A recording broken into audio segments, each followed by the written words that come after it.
you're watching the Top 6 Show, the original multi-club fan channel. Make sure you're following us now on Spotify and Apple Podcasts. The link is in the description below. Welcome back to the Top 6 Show. It's the end of the Premier League season. Manchester City and their Formidables complete a historic 4-peat to be crowned champions again. Arsenal coming in second place. Spurs missing out on the Champions League due to wanting their own team to lose. Liverpool say goodbye to Jurgen Klopp, who today said that he struggled because they never spent any money. We're going to be going into that, plus looking at the futures of Chelsea that ended the season brilliantly and Manchester United, who now have Ineos in running the show. We've got a brilliant panel for you tonight with KJ. We've got man like Nobbins, of course, champion Nobbins is here with us. We've got, I think he said Giovanni. I didn't mean Giovanni. I meant Giuseppe. I was thinking of Giovanni from Strictly Come Dancing, who quit today. You've got a little bit of a look about you like him, actually, to be fair.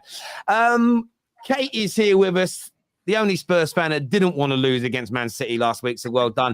And we've got the two biggest Chelsea fans around at the moment when it comes to backing their boys, and that is man like Chelse and Don. How is everyone? Everyone well? Yeah, very well. Good. I've got something to start off with though. I know, and we this is a serious matter for us. So KJ has an announcement for the Football Terrace community, one that I don't know how people react to it, but KJ, I'll hand over to you, mate. Yeah, so I've been thinking about this for a while, and a lot's gone on, and a lot of changes have happened. So I think this is something that needs to happen. I spoke to Terry about it multiple times, and I don't know how he feels about it fully, but I think it's been hard. Time's come to an end, people. Time has come to an end. My protest against the Glazers is done. Screw it. I'm back, man. I'm back. I'm tired of not buying kits. I'm tired of not potentially going to flipping games. I'm sick of it. Ineos are here. Bun the Glazers. That's still on, but Ineos is here. Sir Jim, Wilcox, Barada. Man's back on the train, boys. Man's back on the flipping train. I've ordered a new kit. I'm going to wear it on flipping Saturday for the game. Guys, it's been too long. No one wants to take it seriously. And to be fair, Sir Jim, he's gullible, man. So gullible. This guy. One piece of Twitter news and you're out buying kits for the new season. No, it's not even Twitter news. How's it gullible for Twitter news to when Sir Jim's actually going out to do things that I want him to do? He's coming. He's made appointments that I want to see. So why should I not get behind it? And plus, the Man United fan base, a load of fans who are supposed to be Glazers out, haven't been doing a financial boycott. They haven't been not going to games. They haven't been not buying kits. So why should I suffer? Why should I now suffer when I'm getting what I want and people ain't taking serious anyway? So, you know what? The kits are back on. I haven't wore a kit on stream for years, and I'm happy about it. I'm going to be back in this team, not blindly. I'm gonna be back. But yeah, bun the Glazers and Sir Jim, let's flipping go. I mean, look, listen, how do I feel about it? Like, each to their own. I'm close myself as well. Like, I'm waiting on a few more things to come out about the takeover in terms of, is there a in writing plan for them to become 100% shareholders? If there is, then I'm going to get fully behind what they're doing, because I've loved what I've heard. I love the appointments so far. There's certain things they've done, which for me as a Man United fan, I think to non-United fans, they won't give a damn about Sir Jim being angry about the cleanliness of the offices, the timekeeping of staff. But for me, all these little details are important, because we've become, I'm not surprised to hear the staff don't care. I'm not surprised to hear that there's doors that are broken, rooms that are dirty. The whole club is a mess from top to bottom. And when the people that run the club don't care, of course, that's going to seep right out to every single orifice the club has. So to see all these little things being addressed, proper football decision makers coming in, I get where KJ is coming from 110%. And it's a good segue into the first topic of the day, really. United are linked to a number of players, the likes of Olise, Ivan Toney's name from Fabrizio Romano has come up in conversation again today. I want to focus to the panel first, as opposed to KJ's opinion. But in terms of Man United starting this rebuild and coming back next summer to the Premier League in better shape and improving next year, what's everyone's thoughts on it? I'll go to Giuseppe first.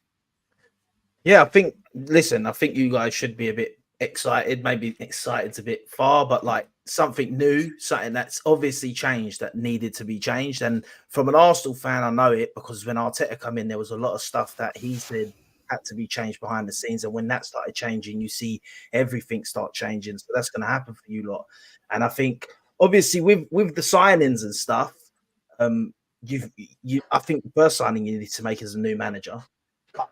Regardless of that, even if they stick with the manager, I think you'll know after the cup final what they're going to do with the manager.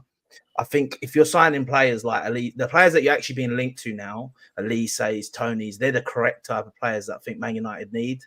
You're not going for these Antonys, these like Brazilians and stuff from other leagues. You're getting prem-proven players that can hit the ground for you running. And I actually think, like, jokes aside, like, everyone we're going to banter you and that for finishing 8th, but I think that might be the best thing for you. I know the Europe thing, it's never maybe the best to be out of Europe and all that, but new ownership, new system.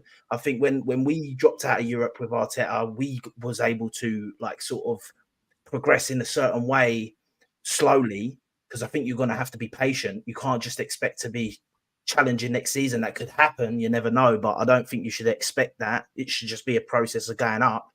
And I think for Man United fans, you can't be unhappy because it's not exactly what you wanted, because you wanted the Glazers out, but it's like half of what you wanted. So imagine you wanted a Lamborghini, but you got a Audi R8. You're still going to be happy. You've got an Audi R8, but maybe it weren't a Lamborghini, but you're still going to be happy.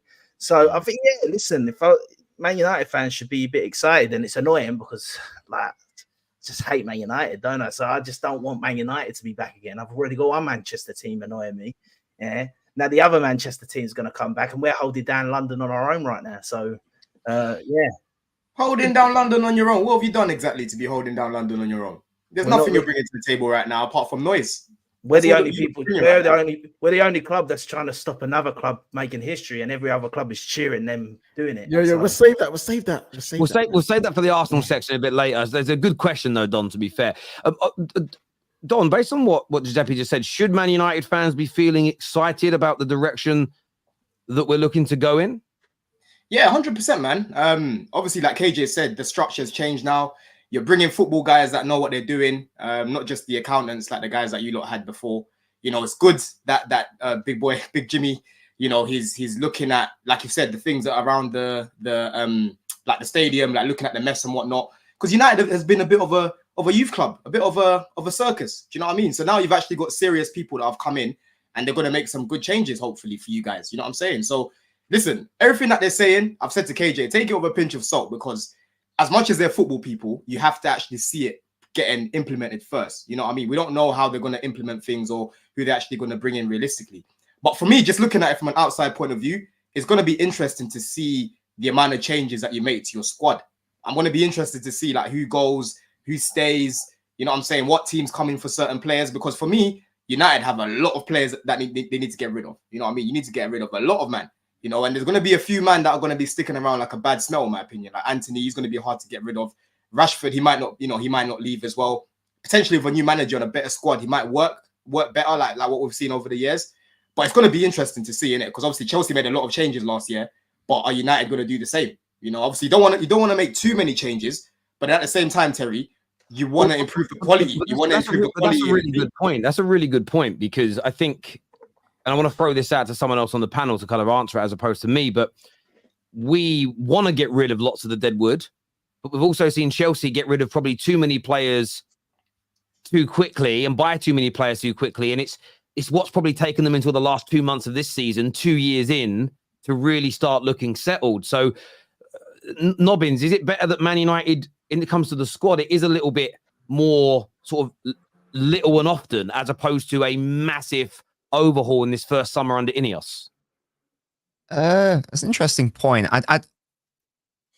I don't think what Chelsea have done is necessarily a bad thing, though. In terms of in terms of the correlation to United, so it's not necessarily so if we're using like this 2 to 3 year window, as you know, Chelsea, you know, bit mudded for a couple of years, whatever, but now already, and we're basing off like the start of 2024, they're looking pretty good. That's actually not that long at all in the grand scheme of things. When we consider that United have been pretty poor for 10 years, that's not throwing shade. That's just like a fact. So I actually don't know if it's a bad thing. I think that there needs to be a mentality shift for a lot of United fans where they think, and there's nothing wrong with this, just go right for the next sort of like 2 to 3 years. Maybe we won't be challenging for top 4 or whatever. Maybe we will do what Chelsea did last year and Chelsea did this year, you know, where we're sort of like you're on 8th, 7th, 6th sort of vibes. And you focus more so on youth development and your young stars, like Mainu, for example. I don't think that's actually necessarily a bad thing. If anything, I would actually I'd say that United are probably in a worse position than what Chelsea were in terms of, like, you've got assets there which have got very little sale value, but are costing you a lot of money to keep. Like Casemiro, for example, who's like absolutely funded in respect of like value, but he's still on how many wages over how many years. It's not like Chelsea, who had like, you know, players like Koulibaly and Kante who they could relatively easily shift off to play places like Saudi Arabia, for example. I don't know if it's going to be that simple and straightforward. So I actually, if I was a United fan, I actually wouldn't mind the idea of large changes personally. Yeah, it's very similar to what Robin said, where it's like the Chelsea example could have even been better for us. Do you know why? Because in the first summer, we were going for experienced players to suit what Tuchel wanted. If we went for these young players that we bought last summer, something before, I reckon we could have got top 4 this season, because you would have seen the improvement at the end of that season. It's actually only been less than a year since this young squad's actually come together. Because before we had Koulibaly's, got the Sterlings, etc., who shouldn't really have been here anyway, Aubameyangs. So you man need a factory reset more than us. Like I agree with numbers when he said it, because high wages, poor players, poor performances, new ownership. I don't know why you can't just follow the Chelsea model.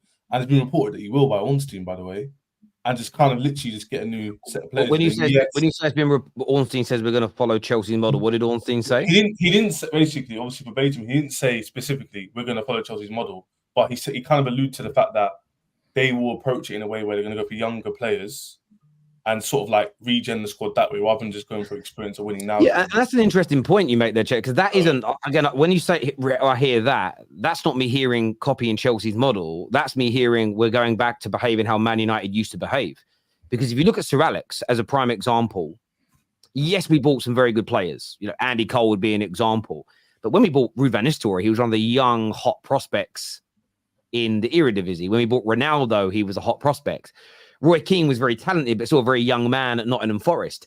We bought known young players, but we also developed a lot of people that nobody had ever heard of. That's very much for me. If you look at, I know that some United fans hate the phrase of Man United way, but that very much is the Man United way of doing things. And it's how we've operated forever. We tried the Galactico model in terms of trying to buy the best players possible available and make it work. And it hasn't worked for us. So for me, yeah, I'm all up for that. The only element, listen, I'm not against doing stuff that Arsenal have done. I'm not against doing things that Chelsea have done, because I don't think everything that Chelsea have done has been wrong. I don't think everything that Arsenal have done has been wrong, even though there's you know, I wouldn't want to. Terry, the thing is, there's no shame in that though, because it's football. A lot of things are going to overlap. Of course. Listen, all your squads rotate, right? Yeah. Cool. Sir Alex Ferguson pretty much invented that concept in English football, but it's people just don't want to feel. Everyone wants to feel like that. Again, I'm not sensitive about it. There's probably elements that things that Chelsea are doing that we're going to do. There'll be elements of Arsenal. We know there's elements of City because we're looking to have a multi-club structure. That's just, I mean, and again, City didn't invent that concept, if that makes sense. So I'm not really worried about that. It's just about what I don't want to do from the Chelsea model is start the process and then flip it on its head a year later. I would like to get it, and I don't mean perfect first time, but like you just said, Ches, if you'd have started the younger model 2 years ago, you're in a better position now. So I want to kind of get it as close to accurate first time round. So I think part of that is knowing who we want to be, again, as a football club, whether it's buying youngsters, whether it is buying superstars. I'm not really that bothered, but you can't keep chopping and changing what you do every 18 months, because you'll never create stability, continuity, or a positive culture. And that won't happen at United, because obviously with Todd Bowley, he came in and he was basically running about by himself, looking at signings by himself. He was asking for Tuchel to help him, and he didn't want to help. And that's one of the main reasons why he got sacked as well, because they weren't seeing eye to eye. Tuchel was trying to do the coaching, but at that time we had no sporting directors, we had no one really. apart from Todd Bowley. You know what I'm saying? But Terry, I've got a question for you, bro, because you know how you mentioned earlier about Chelsea obviously got rid of a lot of players last year, and it doesn't always work when you get rid of everyone. But looking at your team, bro, there's a lot of deadwood in your team. Yeah, if you bring in the right quality, bro, it could actually go the other way. You know, where it's like, okay, we've got rid of a lot of players, but these guys are just not good anyway. So what would you do if it's up to you? Would you want to keep the Scots and that KJ, Terry, one of you, bro? It doesn't matter who answers it, fair, but or would you want to you know, like bring in like 2-3 people and then keep the Scots and whatnot, just to like fade them out a little bit more? No, I'm with Nobbins here. So Nobbins mentioned a big reset. Ches mentioned a big reset. I'm on board with that. I think for too long we've been trying to do this slow phase out process with these players. Well, let's give them a new contract for an extra 3 years to withhold their value, and hopefully someone will buy them. We need to burn all of that. It needs to be scorched earth. I listed on the squad 15 players that should just go. That just need to go. 15. Like, if we could get them gone this summer, that'd be great. I don't know if we can, but there's 15 men, whether it be Sancho, obviously Mason Greenwood, Casemiro, all the way down to like your Van der Breaks, your Palestris. All of these guys need to be gone. Then you have a core squad of players where you're like, okay, where do we stand with these guys? Maybe these guys can become good in a year. Maybe these are the players that we can build around, like Mainu, like Højlund, like Garnacho, so on and so forth.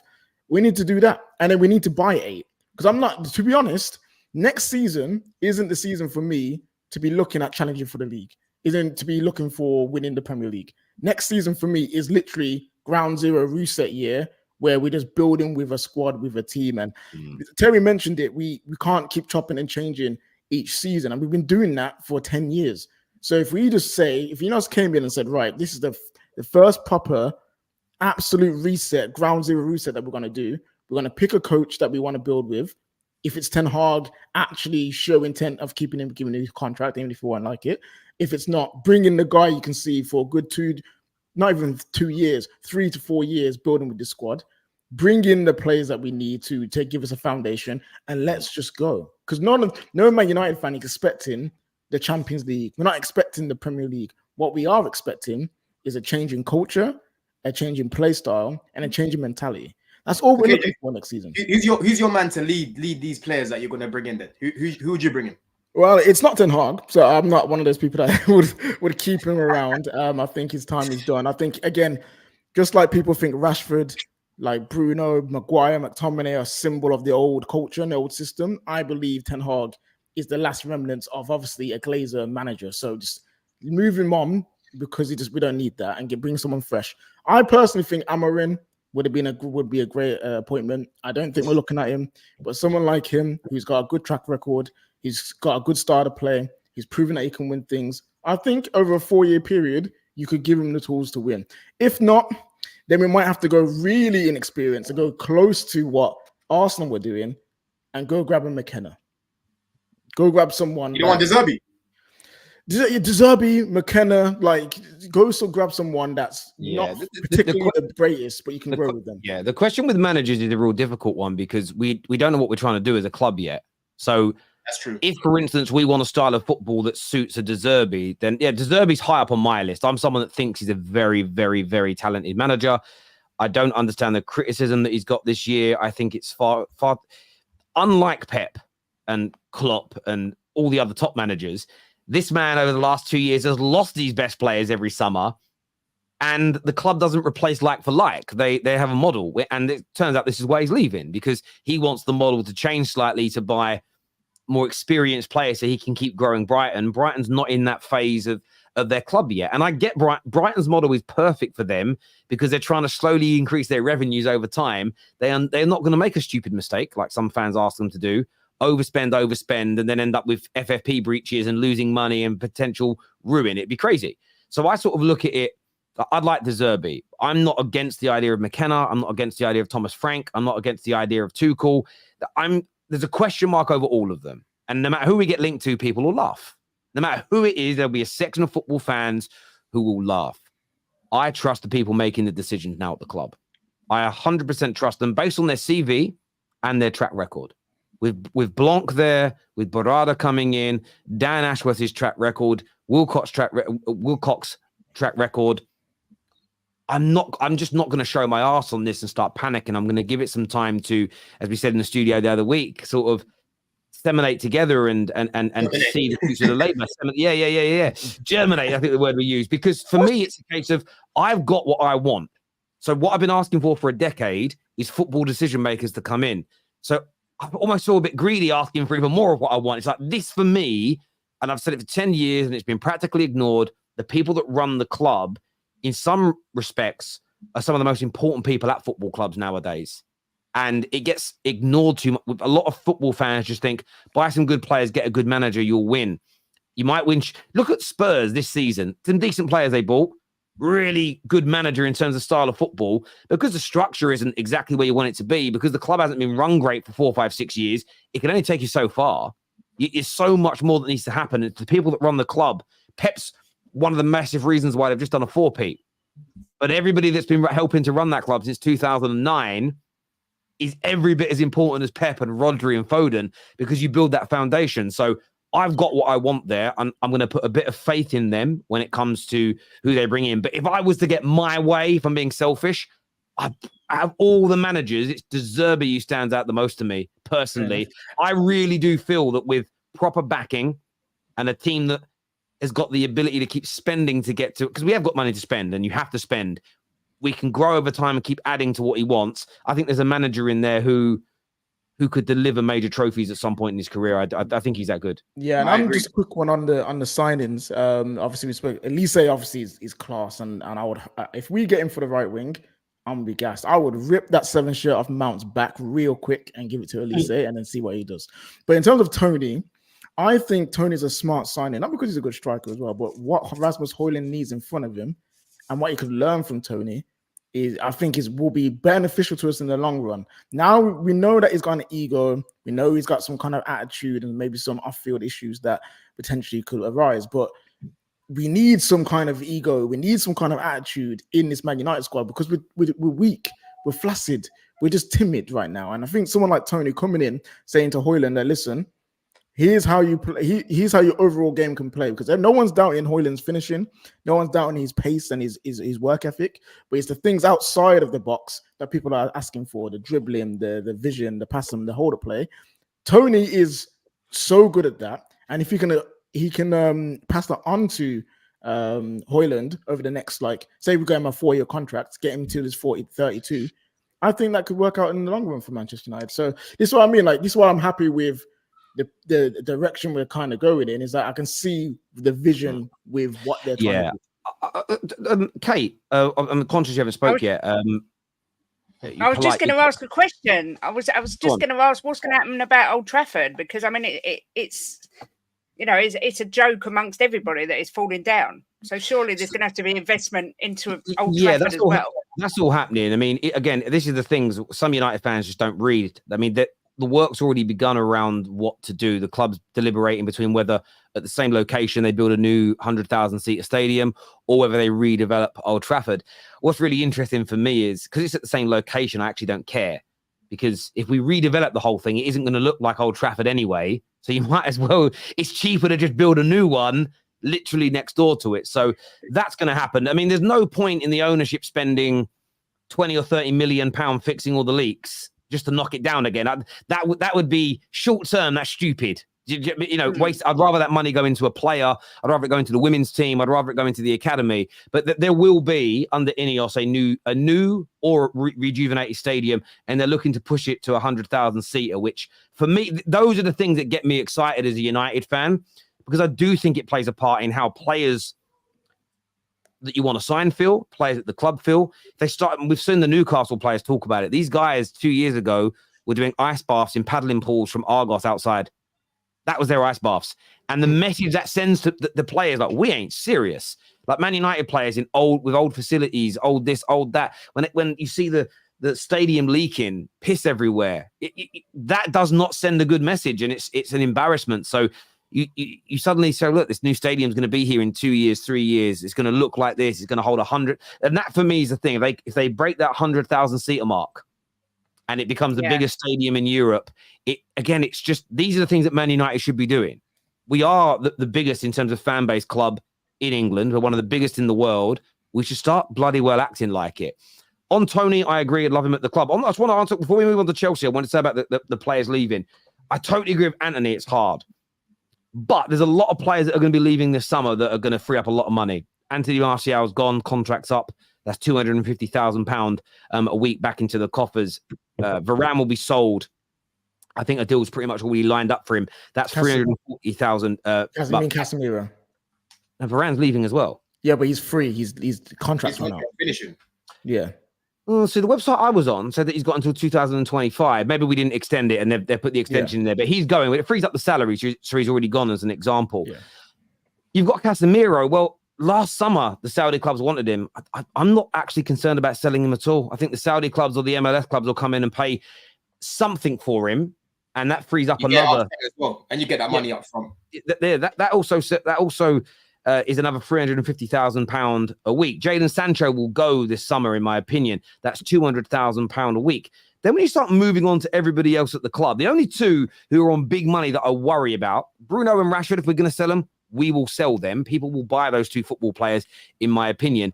It's just Mount on 200,000 and Anthony that I worry about as an example. But they're the only two, and I believe that Mount will probably stay next year, so that's one that you'll put to the side. Anthony's one of those deals where I think we might sell him. We'll lose money on him, but as KJ said, it's scorched earth time. You lose that money on a player.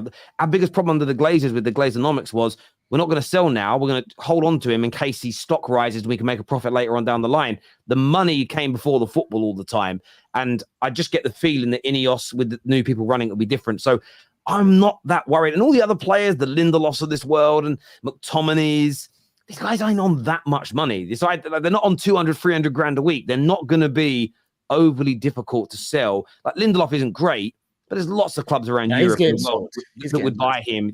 These players will go to other football clubs. Donny van der Beek I'm worried about getting rid of because I know everyone said it was, he's a baller and he should be starting over Bruno Fernandes, but everywhere he goes, no one wants him at the end of it. Like that's also a difficult one. But he ain't on that much money. What is he on? £73,000 a week, according to this website.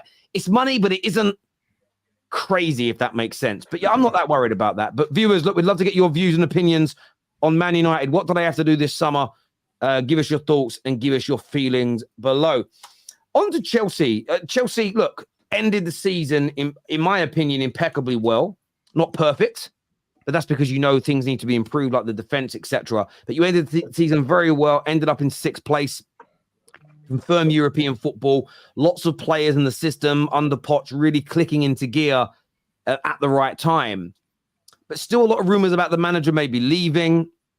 There's talk in the newspaper now for 2 or 3 days that you've made contact, same as Man United have, with the likes of Kieran McKenna in his team. Not saying you're going to go after him specifically, but it appears that Chelsea are doing some due diligence on managers in case you sack him. It's a big summer ahead for Chelsea because you've ended the season well. I can clearly see it, not just from you two, but from Chelsea fans. Expectations and excitement is starting to rise again. What do you need to do, Don, in the summer to get sort of Chelsea back to a genuine competitive level? Bro, there's a lot that needs to be done. First of all, we need to sort out what's happening with Poch. For me, I'm glad that there's going to be a massive review because I don't think, finishing off the season like this is enough. At the end of the day, the season didn't start last month. Do you know what I mean? It started in August and was mid-table all up until what? February? Chelse, when did we come out of mid-table? I don't remember. I think it was like February, March time. Like February, March was mid-table, basically there, lingering about. I'm here week after week fighting for my life because you lot saying it's the players. Kate saying I overrate my team and they're crap. Yeah, we get rid of them and whatnot. Nothing's going to change. But then all of a sudden now, when he's done a little tactical tweet that we've been begging for, people like me and Chelse, we've decided to win 5 games in a row. So that's number one. We need to sort out the manager quickly as well, because like you said, Terry, in the window, we need to make sure that we're they're making the right type of signings. We need to bring in a striker for sure. There's so many games this year, even with the lack of fluid football, where we've been missing some crazy chances. So that needs to be a number one priority. Centre back as well. We need to make sure we sort out a centre back. Fofana, I love Fofana, but he can never stay fit. Chalobah's most likely going to get sold, which is annoying because for me, he's actually improved a lot. And I would sell Disasi before I'd sell Chalobah, in all honesty. He's really, really stepped up, man. Even when he's playing at right back, he hasn't looked out of place as well. And we definitely need to bring in a left back because Chilwell, I don't know what's happening there. We haven't really seen this guy in the past few weeks, and I'm happy about that because he needs to go. He's on 200k a week, can barely stay fit. You know, we're going to be seeing him at the Euros. You don't have to suffer the way me and Chelse suffer week after week watching this guy. So that's another position that we need to sort out. And potentially in attack, bro, we need to probably bring in a winger if we get rid of Sterling. You know, Mudryk, for me, you know, I think he's got that potential, but I'd rather he learns from someone else. Nkunku would be the person I'd play on the left, but again, he can't maintain his fitness. So there's a few signings that we need to make, but at the same time, the medical team, I need to see a 300-page report, 500-page report of what's gone wrong and why everyone keeps getting injured. And at the same time, if Poch stays, I need to make sure that he adapts his training methods to certain players that can't handle this Garcon and bleep test every other week. You know what I'm saying? If Nkunku's got to do something a little bit different to make sure he stays fit, so be it. You know, if Lavia's got to come back and be on a less intense program, so be it, because we can't be going into the season again and having 56 different injuries, Terry, because we'll never progress. We'll never progress. You know what I'm trying to say? So again, medical team needs to sort out everything. Poch needs to sort out his training methods if he stays, and we need to bring in some signings. We need to bring in some seasoned pros that are ready now. I like the signings of Kendrick Pires and Esteval. If we're going to go down the young route, go bring me polished young players that are ready at that level, at that age where I'm looking at them thinking, yo, there's not a lot of work that needs to be done there. They just need to get older. They need to grow into their body, right? But again, it's exciting times, man, because like I said, I don't think we've got a bad squad. I think there's some quality in this team. It just needs a shape up. That's literally how I look at it, bro. We've got a fade right now, but the shape up needs to, you get me, needs to be done. That's how I kind of look at it. Chelse, I know you echo this excitement going into next season. How do you think Chelsea will progress next year in terms of league position? Challenge, you know, it'll be sort of 3 seasons into the sort of Clear Lake project. And I know you two sort of overall trust what Clear Lake and Todd are doing. How far do you think they'll take you next season? Where will Chelsea be in your opinion? It depends on a lot of factors, right? So this season, we've had a lot of injuries, 60 across the whole season, on average about 14 per game week, which is crazy to think about. We've also had poor chances missed from Jackson and Cohen, Sterling and Mudryk inconsistencies. We've had a lot of Poch mistakes. So by proxy, if you improve on these things that we've seen in the last 6 months, going into the summer, the team has more continuity. You have pre-season, you have the start of the season, everyone's together, there's no leaks, there's no bad vibes in the dressing room per se. Let's say Poch stays, then it will depend on the key signings and injuries. If we get the key signings that Don's saying, centre-back who's experienced to come in, maybe a winger to come in as well, left-back, we just need about 4 signings to solidify the squad, then I believe we can get top 4 comfortably. But that's only if the correct signings are made that have an element of experience, because I'm not too fussed on age. It's about the experience. There's young players who play a lot of games, and then there's older players who played less games who aren't that good. So it's not about just the age, it's about the experience in the big moments. So Don and Chelse, sorry, can I just ask, what system do you guys want to see next year? Because you sort of went to like the 3-2 build up, you know, with the box midfield where Cucurella went into midfield, and that seems to do some good for a bit of time. And then teams seem to figure it out relatively quickly. And then you went back to a normal 4. What do you see as like the future of Chelsea in terms of like how you set up? Because obviously, like the more elite sides in the league, you know, you think of City, Arsenal, Liverpool, we all use a box. So are you guys, is the aim to do a similar thing long term? Do you reckon? Or it's so tough. It's so tough.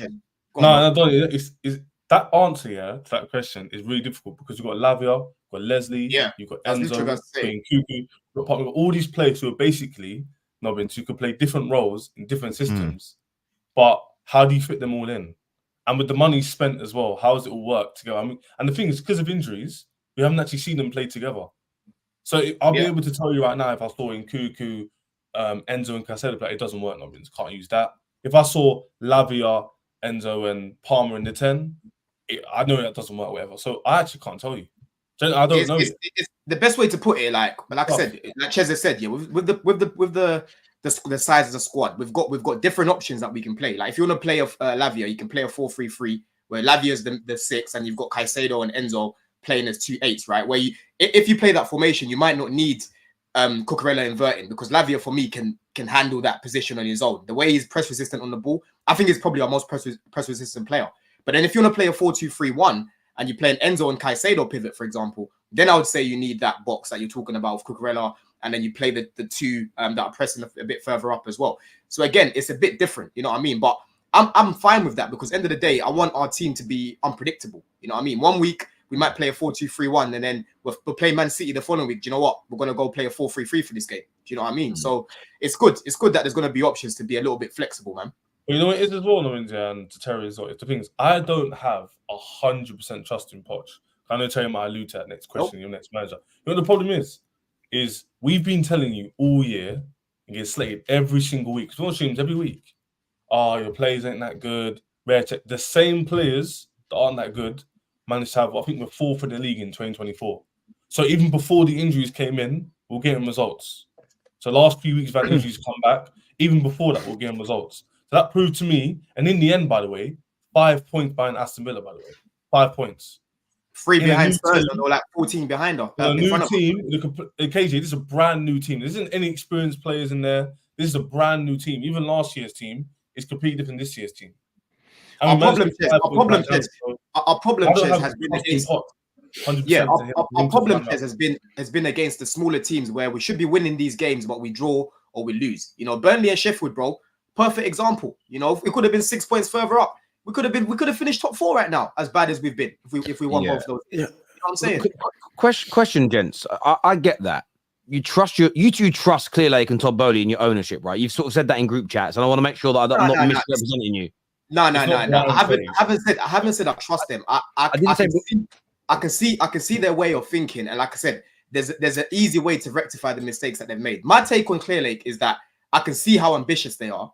I don't like how they've how they've implemented certain things. I don't like, but what I'm saying is I can see the ambition. But this is what they need to do to rectify their mistakes. They've done a lot of talking, Terry. There's a lot to prove to me and Chelse. I'm not going to sit here blindly and say Clearlake are going to do this and Clearlake are going to do that. Nah, bro. They've made some good signings, but then they've also done some bad things. There's a lot to prove to me. There's a lot to prove to me still. And I get there's a lot to prove. So, I mean, so how do I get what they've got to do? They've got to buy a certain type of player. In both of your opinions, you seem like you want the manager replaced. If you deliver those things, how well will Chelsea do next season, in your opinion? Bro, I said it earlier on Saeed's channel. I think if we make the right signings and somehow there's a medical miracle or something, I reckon we can be up there. I'm not saying we're going to win the league. I reckon we can definitely put up a challenge, bro. Because, like I said, we've been missing some key players, bro. In Cuckoo, Lavia, these are all top players, bro. These are all top players, bro. So you're saying challenge for top 4 or challenge for the league? No, I think if we can keep these guys fit and we bring in the right additions, I think we can challenge next year, 100%. I'm not saying we'll win the league.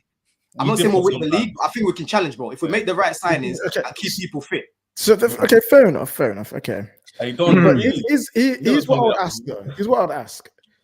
So you think you can challenge with the right signings and manager, right? But your club has already shown that they've not been able to stick to the plan or kind of vision that they set out to do in 2 years. You've had 4 managers basically within 2 years. Yeah, wait. If you set Poch, that will be a 5th manager. Mm-hmm. How can you see you guys challenging if you guys haven't shown any kind of consistency on the pitch and also on the board level as well in terms of them sticking to a plan? It's similar to what Todd Bowley said the other week about how they visualize the team, KJ. Because like in pre-season, listen, was coming on here, including you guys, rivals, Terry, KJ, you lot all saying Chelsea look good and Chelsea looks scary this season. You know what I mean? And that was in pre-season. And that's how me and Ches were looking at this team, because this team's got quality in there. We didn't expect to see 56 injuries all year, bro. Like if we get that many injuries again, it will be another struggle to go and get top 4. I think we can still get top 4, but you're not going to challenge if you get that many injuries. But I'm talking about, look at the caliber of players I'm talking about, bro. Lavia, yeah?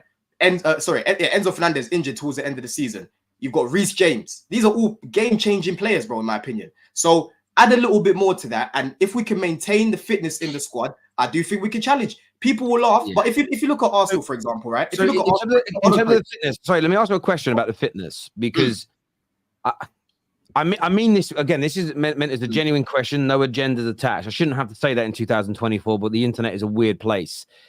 Facts. It's like when people say who's going to be top goal scorer, people go, if Haaland stays fit, I'll think it will be him. I don't think we need to say if players stay fit. If you think I do for Chelsea, bro. We do. No, but you do. But if you don't think those players are going to stay fit, what's your prediction based on what you actually think is going to happen?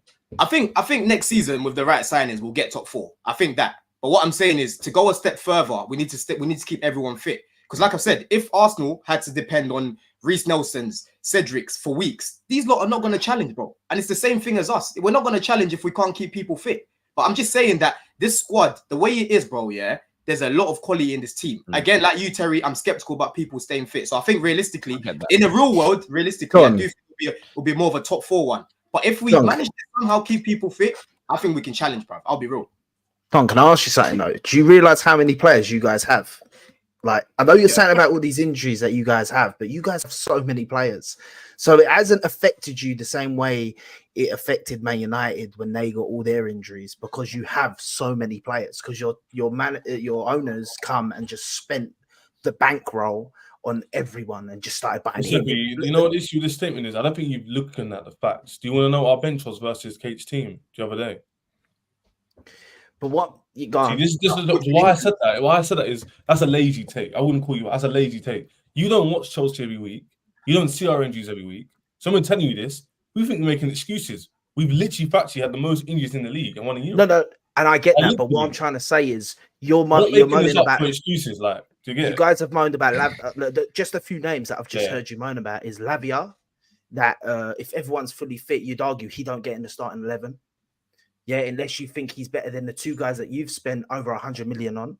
It depends what formation you want to play. You're talking about Reece James. He's a quality player, but according to a lot of Chelsea fans I know, Gusto has been one of your best players this season. And a lot of people. Yeah, no, I'm not saying that. I'm just saying, like, the injuries is a factor, of course. Yeah, but I feel like you can't blame this season on the injuries. No, we haven't. Nah. That's not what I'm saying, bro. Let me speak now. He's not listening to you properly. So let me say it properly again. What we're saying is, Terry's asked us where do you think we'll be next season. So we're saying many different facets that will help us improve even further than we have this season. So, for example, injuries is a massive sector of our season. The manager is a massive sector of our season. The continuity and quality of players are massive factors. So if you improve on those things in the summer, go and start the season, and we have no fresh injuries, there's no one new who's getting injured. We've got new players. Olise comes in, centre back. Me and Don will have Chelse to say we're going to get top 4. That's just who it is. But what I'm trying to say, just before you come in as well, all season I've told Terry as well, yeah, even with all the injuries, bro, yeah, I haven't come on here once to say we lost this game because this person was injured. I've still said Poch has had enough. Because even with injuries, bro, this guy was keeping Maatsen on the bench. Yeah, he was playing Thiago Silva every single week when he didn't need to be played every single week. The guy's nearly 40, for God's sake, right? So even with the injuries, we could have done more. And I think the max we could have got with the injuries that we've had this season, was top 4. I'm just saying, if we somehow keep these guys fit and we bring in the right signings, we can challenge, in my opinion. Yeah, you spent £1 billion. You spent £1 billion. And you're sitting there crying that you need new signings. That is the most bizarre thing I've ever heard. You spent £1 billion. There's FFP charges hanging over your head. You could still get a points deduction. Please, God Almighty, let Man United beat Man City so you get the Conference League. And they're crying that your squad and your injuries and all this. Oh my God, Chelsea fans make me actually want to be sick. You spent £1 billion. You've bigged your team up. Get your money up. Get your money up. About how brilliant they are. About Enzo Fernandez is such a baller and all this. And then you're in the group chat giving it because you finished only 3 points behind Spurs. Like you're going to get a trophy for it, Don. Come on. No, but you're not difference between my cup and your cup. You know my trophies. Yawn. I'm talking about this season. Why do you have to bring that up? Because you've got no argument. Because you spent £1 billion and you're sitting there crying that your squad's not right. No. Listen, context, people. Yeah, listen. So yesterday in the group chat, I was being a little bit shameless, being a bit cheeky with Patrick because he's been laughing at Chelsea all season. He's been laughing at Action Jackson, only for Action Jackson to get 4 goals on his head top, and only for us to pick up 6 points from Spurs. You were 14 points ahead of us at one point. You were 14 points ahead of us at one point, and he kept keeping nonsense. Yeah, and we only finished behind you. I can do you now and cry and say, but we had so many injuries. We were so unlucky. We had Van der Ven now. come on, man up. You've got a massive squad. You spent £1 billion. Take some responsibility for your team. It's so cringe listening to you. I've already said, Kate. I already said, Kate, we could have got top 4 with all the injuries that we had. Because look how many coulda, woulda, shoulda. You didn't. You didn't. I couldn't even say if Harry Kane had stayed, Tottenham might have won the league. Who gives a shit? It's all whiffed about some monkey nuts. Who cares? What do you want us to say then? I don't get it. The monkey nuts though, because we've seen clear evidence that when this guy sets the team up correctly, we play better, bro. That's what it is. Can I ask you a question to that? Well, it's not my question. It's from one of the viewers. This here says, you were picking up results when teams were on the bench. Teams were on the beach. Is there not a concern that Chelsea have started to pick up results akin to what Arsenal used to do under Wenger, where they would start well in the season, collapse, and then the back end of the campaign looked really good. Fans would get excited for next year being better, but when the pressure was on, it would collapse. There's a lot of challenge. What do you boys make of that view that you've sort of picked up performances when the pressure's been off? Sorry, we haven't lost a game we've only lost like 2 games in like 20. I think in the last 15 games, we've only lost 1. What are we doing here?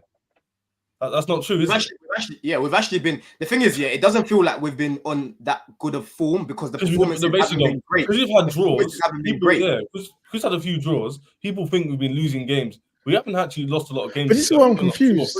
But this is where I'm confused now. You're hyping up your run that you've been on. You're bigging up your players for the. It's not even a run, Cage. It's half the season. Well, half the season, but you're bigging up half the season. It wasn't rocket science. We're saying it wasn't rocket science to do this. Yeah, but so if Poch just found an answer, why sack him now when he's finally got a run going? That's my thing. Why do that? I'm different to Don. I'm indifferent if he stays or not. I think Don's more leaning towards him leaving. I don't mind if he stays because I understand these young players need the squad. They need a manager to look up to. 2 seasons back to back. Helps continuity, helps chemistry, all this stuff. So I actually rather him stay than go. But if he was to go, I'm not going to like throw my toes at the pram sort of thing. But at the same time, why we're saying small margins, because against Liverpool, we got bantered by Kate and co, £1 billion Potter jobs for like poor decision making in finals. But poor decision making in games should have won. So to me, when I'm at these games live, I'm watching it, I'm seeing poor decisions being made, wrong substitutions, poor tactics that people tell me about. Now, when I bring up the end of the season, I shouldn't be thinking about those things anymore. And I should just stick to him blindly. My club was like literally the second most successful club last 20 years behind City prior to last year. All of a sudden, I should be like, you know what?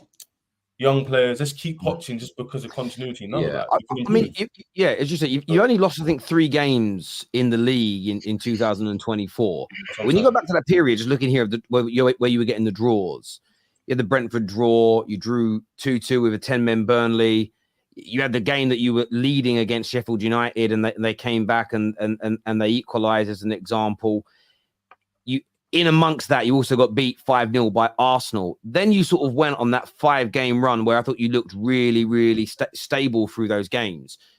It's only really been the last 5 or 6 performances where you've looked at it and gone, "That's really good." But prior to that, some of those draws, they're not losses. But when you're losing leads to relegation teams, by any of our standards, from teams in the traditional top 6, that's poor. So I do understand the question that your form really kicked in at the last part of April and through May. And that's why the question around when the pressure was on, you were losing and drawing a lot of games. Do you think that this Chelsea team next season will handle the pressure and maintain the level we've seen in the last 3 or 4 weeks? The major thing is, like I said, inverting Cucurella, and that change only happened in the second half against Aston Villa, right? Because if you remember that first half against Villa, we were stale, bro. Keeping the ball, wasn't really doing much with it. Second half, Cucurella inverts, we look completely different. You know, Everton was a little bit different. He wasn't inverting then.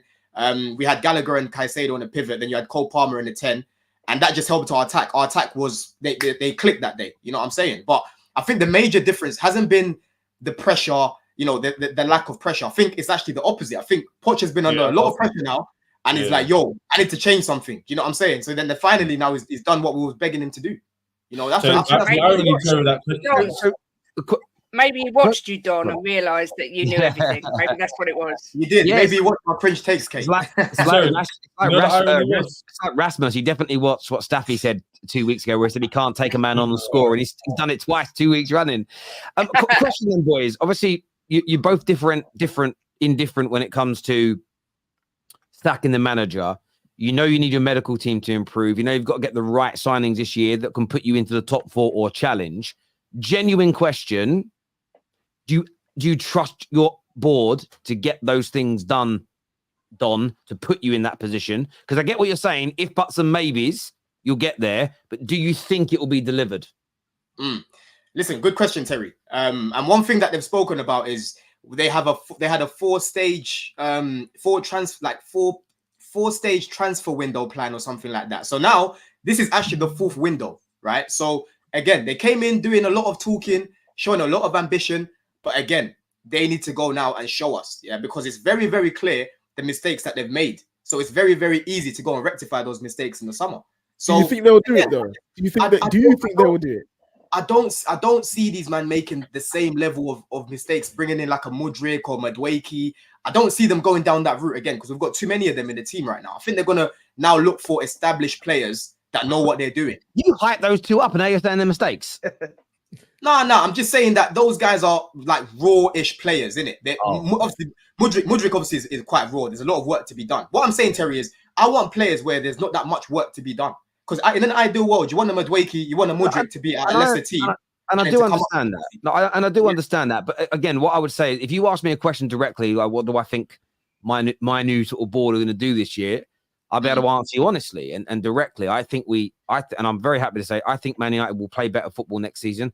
I think we'll be a better footballing team that'll have a stronger structure. We will win more games and we'll lose less games. And I think so much of it is going to be based on who is running our club and the cultural trains that we'll see.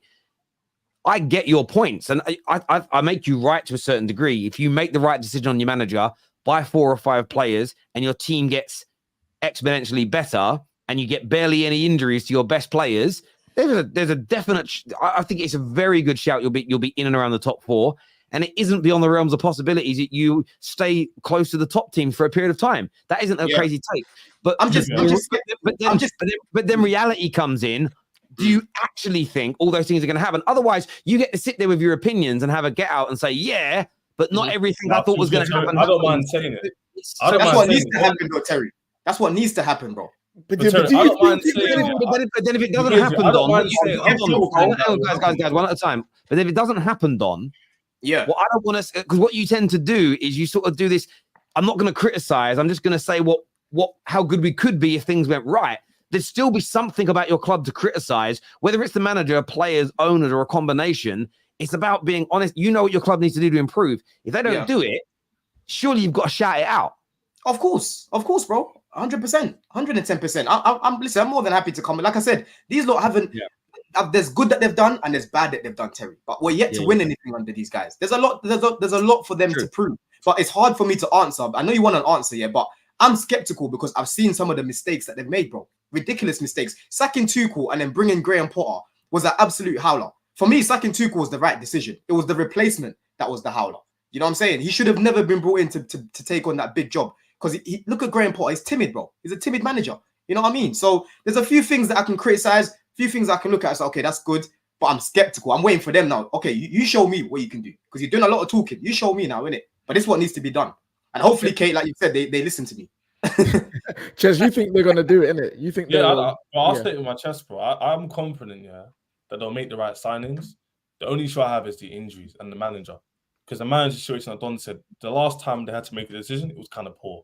Poch was the decent choice at the time. In hindsight, people can talk about it, but the Potter signing was poor, and I need to see them rectify that if they're going to change the manager in the summer. So I'm quite confident they'll make the right decisions, and I definitely think we'll be in top 4 next season. Say it with chest. I don't think that people should be looking at me sideways because Giuseppe's team 2 years ago, if you told them you'd be second back to back from where they finished, couldn't finish 4th, everyone would have laughed at you, and now they're respected as a title challenger. So my team, more money, more resources, and my opinion, players of higher potential than theirs. There's a big Aren't difference. there FFP charges hanging over Chelsea still? There's not any. That's what I've been telling Terry and KJ all year long. They be scaring on community group chat. Cheers, you're right. Cheers, don't do that. Cheers, please stop. You nibble. No. I got, because I don't scaremonger. I know you were. Everything we said, Kate, was true to the point of there was a 200-odd million pound black hole in Chelsea's finances, but they've essentially sold their training ground and hotels to themselves to recoup it. So they're selling off assets to stop any of the breaches. And as I've said to Chelsea fans all along, when it comes to my scaremongering or fearmongering, whichever phrase you use, is that's absolutely fine and fair in my opinion, but they've got to get it right this time. They can't have another 300 or 400 million pounds spent and then not progress back into the Champions League. That's the conversation. Then because the financial black hole is still looming, and Chelsea's future financially is dictated by them getting back into the Champions League. Yeah, but Kate's not getting she's not getting the full story, because the full story is I was getting told numerous amount of times, are you worried about this impacting your summer? Like this year, what do you think is going to happen regarding City's charges and your charges? And I was like, I'm not really that worried, because I feel like the owners, in terms of the finances, I don't think they'll go that deep into the hole. They'll manage to find a way. And there is a separate situation though, but you're also being investigated separately for the. Well, it's not really alleged. You've grassed yourselves up for it. The paying for players like Willian and So that stuff's that's a different investigation. That's more akin to what City are facing, potential fraudulent behaviour from your club. That's a completely different scenario. It hasn't even gone to a charge yet, let alone anything else. So that's just not one to sort of focus on as of right now. Viewers, do us a big favour and get the like button smashed. Nearly 5,000 people tuning into the show, which is amazing. We have some super chats here. First one says from Republica, says Clown Lake won't buy experienced, stop being naive. I can't pronounce that name. That name anyway. That's the one. Also already said they care more about building business value than winning on the pitch. Don's hypotheticals are based on delusion, being more responsible. What it is, he's hoping that we go and make the same sort of signings like a Mudryk, where you need a lot of work done on them. Because let's not act as if they didn't go and sign Cole Palmer, who no one talks about his age, by the way, because of how good he is. You know what I'm saying? You are just about to go in the right players. On saying that, you're about to spend £65 million on a 16-year-old Brazilian. 17-year-old Brazilian, by the way. 17. So sorry, someone in the chat. Listen, he looks good. He does look very, very good. Do you not view that as similar though to Mohamed Mudryk, who was being raved about when you guys signed him? Nah. Look at it a little bit different than that, man. I can't lie. What's different about it to you, bro? Listen, like I said, for his age, bro, the guy looks polished for his age, similar to Kendrick Paez. Yeah, very, very polished for his age. So I don't see him coming in and doing what Mudryk's been doing at this stage. I'll be real. I think he looks class, this Brazilian. I'm just interested in your take. I've said it on a few videos. This year says Don, for F's sake, doesn't take a genius. Enzo out the last few weeks. You win all your games. Also, you ain't challenging for years. Deluded, mate, is what Gunnar Burke says. We can't challenge, by the way. All I've got to do is just document this, bro. Thanks for the super chat. Not even that. Just be like, why can't we challenge? You're a gooner, right? You challenge. Why can't we? Yeah, but you keep saying that about Arsenal, but there's a couple differences, man. You want to sack your manager, but we had a manager that had been there for a few years. You remember Arteta out just 2 years ago. I was never here. You're talking to a guy that's never been Arteta out. Arsenal fan base is very much on the Arteta out stand. I hear it, but you want to sack him. You want to sack him. What I'm trying to say is, you think like, look, you might challenge next year. You might challenge the year after. I'm not saying anything can happen in football, but what I'm trying to say is, you're comparing it to us. But the reason that we jumped from being like fifth to challenging was because Arteta was already laying foundations for years, and then it clicked. You want to get another manager in with this group of players and bring in more new players and that, and then expect it to just click instantly, instead of maybe keep Poch and see if he can lay the foundations, bring the players in, build the team correctly, and then boom, you click, and then you're challenging. Because Chelsea do love that quick. That's why you guys, no offense, you've had success, but it's not been like Man City's success. But Giuseppe, let me just go back a little bit. Yeah, people overdo this clicking thing as if it should take a whole year to click. Why can Glasner come in straight away? They click. Why can Poch say change something straight away? We click. It doesn't take long, bro. These are, at the end of the day, these are professional footballers. This is what they do. They play football every day. If you set them up correctly, they will click, and play better. It doesn't take long for teams to click, bro. As long as you've got there's clicking and playing better. They've been spoiled by Conte. Conte was looking peak for the start of that season, and then he just did something like this, and they want to leave. That's all it is. He's peak. We have some breaking news, but we'll do the rest of the super chats. Two big Italian outlets have stated that an unnamed club has paid Brighton around 4.3 million as compensation to sign Robert De Zerbi as their new manager. Says everything is done and agreed between the two clubs, but there is a maximum confidentiality about who the said club is. So that's some reports coming out of Italy this evening. It's been shared by a lot of the aggregators, as it were. I mean, it's come from a Napoli outlet, so I mean, it could be Napoli. Like, do you know what I mean? It could be Napoli. It could be Juve that are now looking for a manager. It could be Chelsea. I mean, it could be Man United. Listen. I mean, I'd love it to be Man United personally. I would. I would. That was more hope. I think it's AC Milan. Like... That's why he was voiced on me the other day. It's like, Don, mate, I really think you guys just keep Poch because he wants to deserve you all for himself. No, it's not that. You know, I'm not saying like that. It's my view. Listen, I agree with what KJ said earlier about Chelsea's situation. It's this case of I don't think you're going to stick with Poch, but it started to click and come together.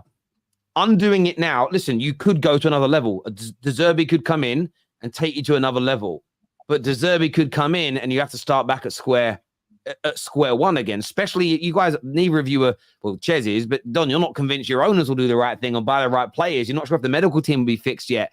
You're not sure if that's going to happen. So it's that's why, like, I get the confidence. If everything goes right, you're confident, but it's almost, I don't mean it in a rude way. If everything goes right with Man United rebuild, I'm confident we'll win a Premier League again. But if everything goes right, yeah. But if things don't go right, which has been the pattern for the last 2 years, I think as you've clicked I mean, I'm not putting down your wins, by the way, to end of season form, no pressure. I'm saying you've genuinely clicked. So if you've genuinely clicked, undoing that now could set you back again. That's all I'm stating. And you know the thing is, Terry, you're speaking about, KJ was talking about he's got the structure at the top. He can wear the top, show his chest out, pause. You know what I'm saying? He could do that now because he sees the ownership. We actually have a structure. Like, we don't have like Todd Bowley doing whatever he wants to do. We've actually got like teams. We've got scouts in Brazil. We've got set up here. We've got set up here. Yes, what's his name? Lawrence Stewart and them need to improve. We always talk about it all the time. But the thing is, Terry, we've even addressed the set piece coach. We got Brentford's set piece coach the other day. So things like that, I'm saying those little things. Matt's in the group chat going, people saying to me, why overexcited over a set piece coach? But that just shows me they're trying to improve. You know what I love about you? You know what I love about you, Chase? You sit there and you're excited over a set piece coach because you like these little peccadillos. KJ sitting there and saying, I'm getting what I've wanted for the first time in 10 years. And you're having a pop it in for getting a little bit happy as well. The hypocrisy. Twitter news. Morning breath. It's different. It's not different. Don't do that to me. This here says, as a Chelsea fan, our squad fully fit is top 3 in the league. Better than Liverpool's and arguably Arsenal's. Spurs fans, stay in your lane. Nobbins, do you agree with the super chat that if everybody's fully fit, Chelsea have the 3rd best squad in the league and maybe even better than Arsenal's? Not in its current state, no. I like a lot of players at Chelsea, but at the end of the day, these are very young players, and the only way they're going to get better is like with time. Maybe in a few years, they could definitely be that. But right now, no, I think in particularly comparing it to Arsenal's, I think that's a little bit mad. Personally, Chelsea aren't there yet, but they definitely could be. Cole Palmer could become a world-class player, for example. Enzo could become world-class, etc., etc. But yeah, let's reel it in. I think reel it in. Blaze here says that's a mad take, though. Do you know why? Because Arsenal's team is regarded as young, and they know what the difference is. Actually, Chelsea said, yeah, he said they've had a manager for 3 years, like system cemented. Everyone knows what they're playing. So if Chelsea had it with Poch, for example, why can't in 2-3 years, 1.5 years time, we compete like Don saying? Because all it is, Chess, as soon as players play for Chelsea, crazy take. What it is, Chess, as soon as anyone press on, hold on, Chess. What it is, as soon as players play for Chelsea these days, because we've been in the mud, it's like, because Chelsea have been in the mud, everyone's just crap that goes there. Yeah, look at Caicedo, bro. Cisco, I'm calling him these days, yeah? You know what I mean? Look at him. And I'm glad I was there to watch that goal in person as well. What a goal from him. You know, and he's only going to get better as long as he's don't chat about a player going to your club and being called crap. Man United and Spurs know that more than Chelsea, all right? Don't be saying, no, that's what I'm saying. Recently, as of recent, that's what's happening to us. Bro. Don't be claiming that, man. We are I think everybody goes for it though. You've seen, would you all agree with me if you'd say that the vast majority of people online, when it comes to talking about players, will throw in words like Bundesliga tax because they say the Bundesliga is lower standard. That's what people say. But the same people that say that are now saying Bayern Munich's, Bayer Leverkusen's invincible is better than Arsenal's because they got more points in the same league that they say that the Bundesliga tax exists in. Exactly. This is my problem with banter. Like, it's not funny when you overdo it because but that doesn't make sense because you've all said that the Bundesliga is weak on other shows. Anyway, some more super chats here. This one says, "Can we give Caicedo some credit?" Listen, I think he deserves it. He's been excellent, and I think since the changes have been made to the team, and I think one thing that could be true, there could just be a Lampard-Gerrard situation with him and Caicedo. Be interesting to see what that looks like next year.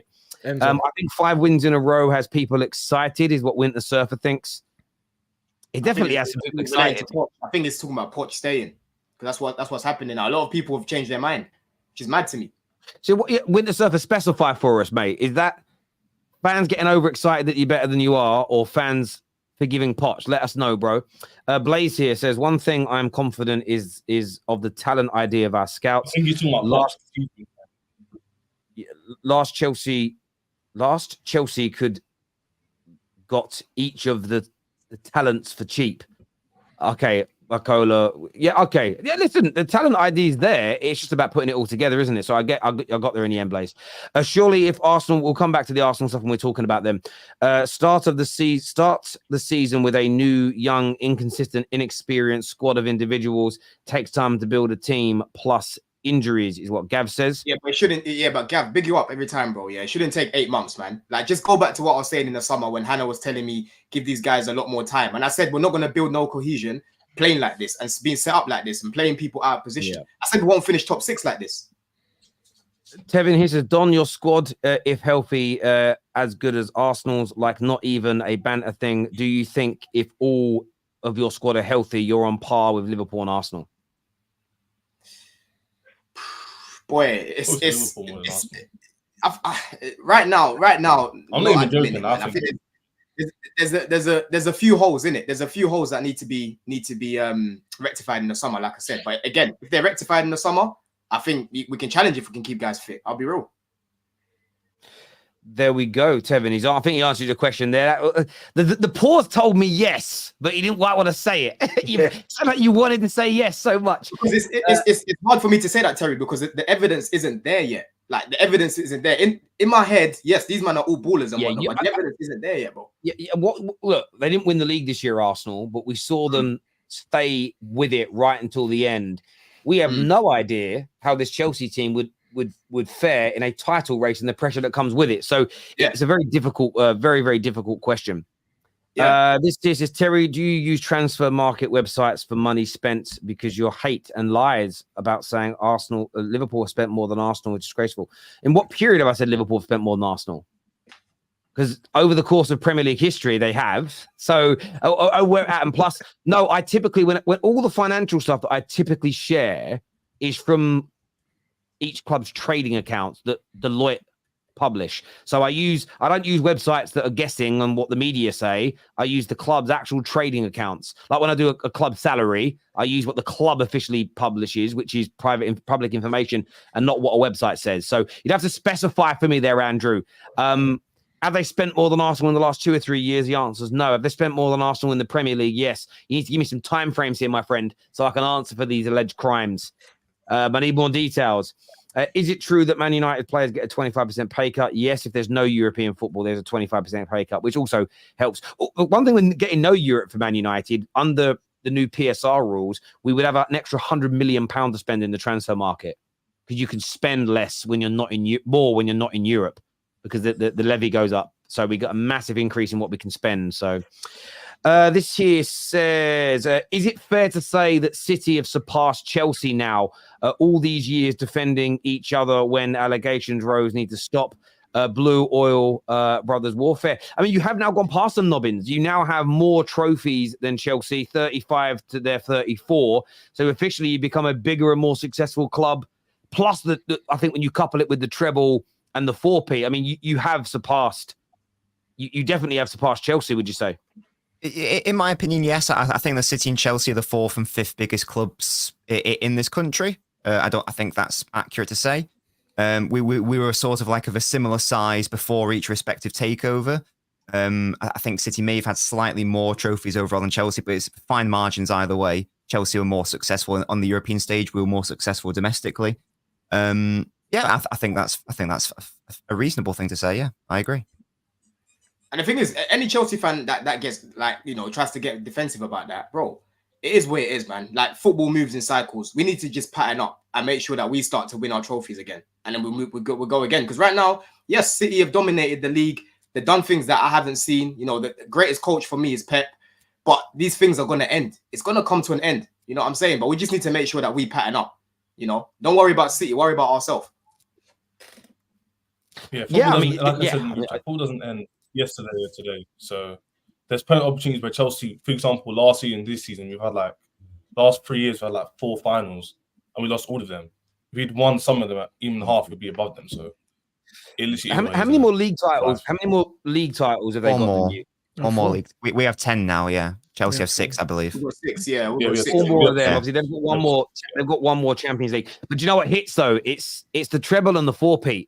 Because it's the record within, and it's like with Man United. Look, we've got 2 3-peats, we've got 3 doubles, we've got a Premier League, Champions League double, we have the treble. I think those records, they hold so much weight as well. They're so iconic because also what Chelsea have been pushed down. You've got Man United and Liverpool that had the 2 greatest English teams of all time.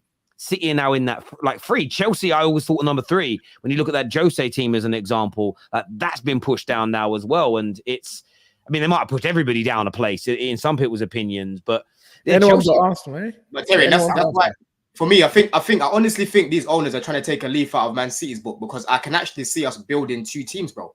And that's basically what Man City had over this period of dominance, where they had whoever comes out, whoever comes in, it's the same thing. There's not a real drop off in quality. Like Pep Roulette's the thing. You know what I'm saying? One week, like I said earlier, Nobbins, you might see Lavia start.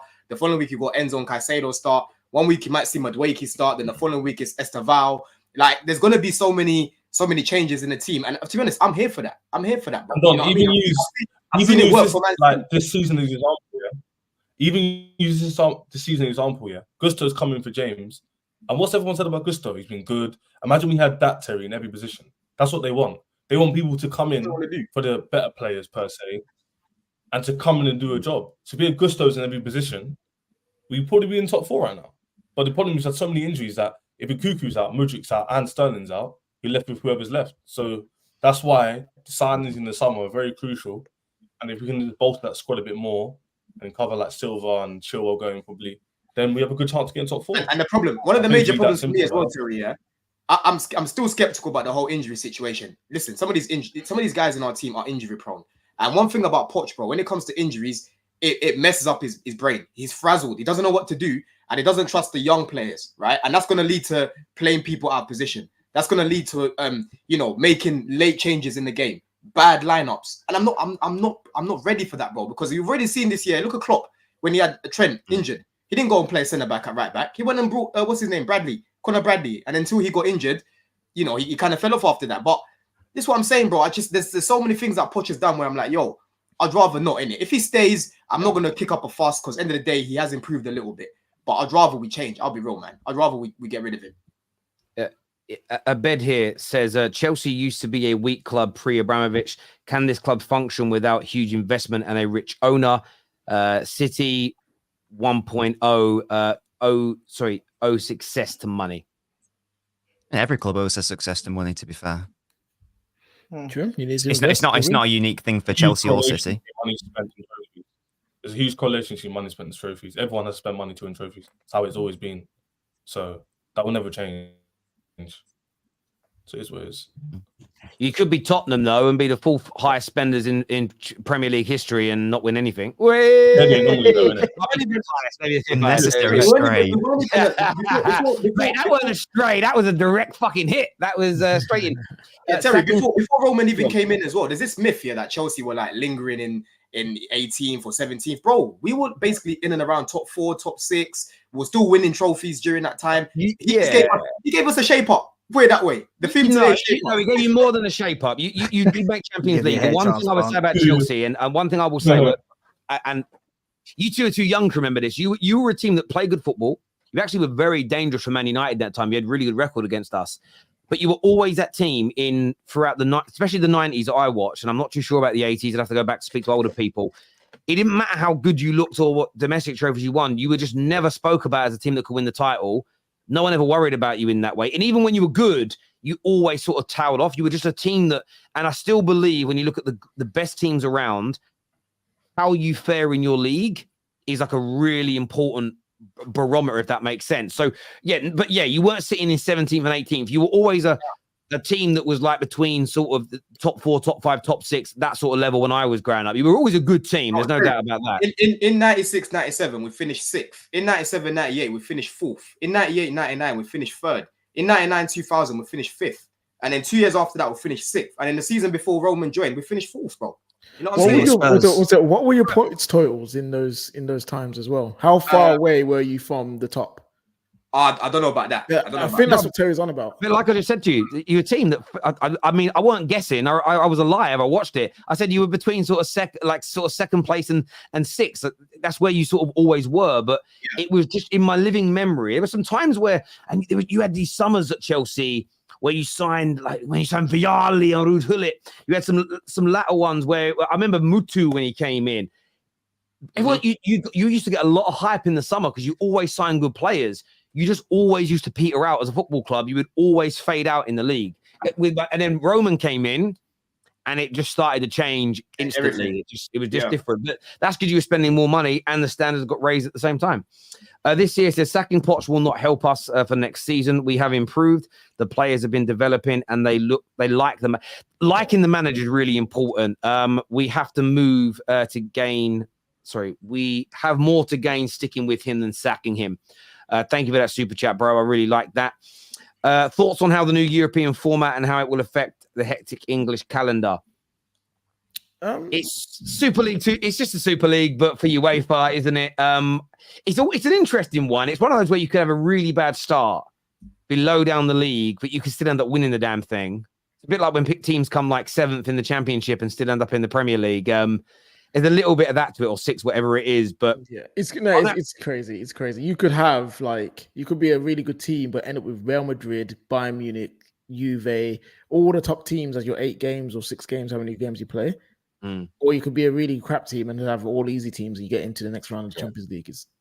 Does it actually work like that? I thought it worked like you get certain seeds and you get a couple teams from that seed, a couple teams from that seed, a couple teams from that seed. Yeah, it's kind of like that. And then even if you're like right down the bottom, you get a chance. I think you can almost finish last and then you get like a playoff game to stay in it. And I think it goes down to like 24th or something is like a playoff. Yeah, it's all a bit. I mean, in fairness, I am going to say this. I'm going to wait and see what it's like when it happens. None of us really know because we haven't seen it actually play out as of yet, but we'll see. Hey, Terry and crew, love the show, watching whilst eating a naan bread. Good choice. Great. What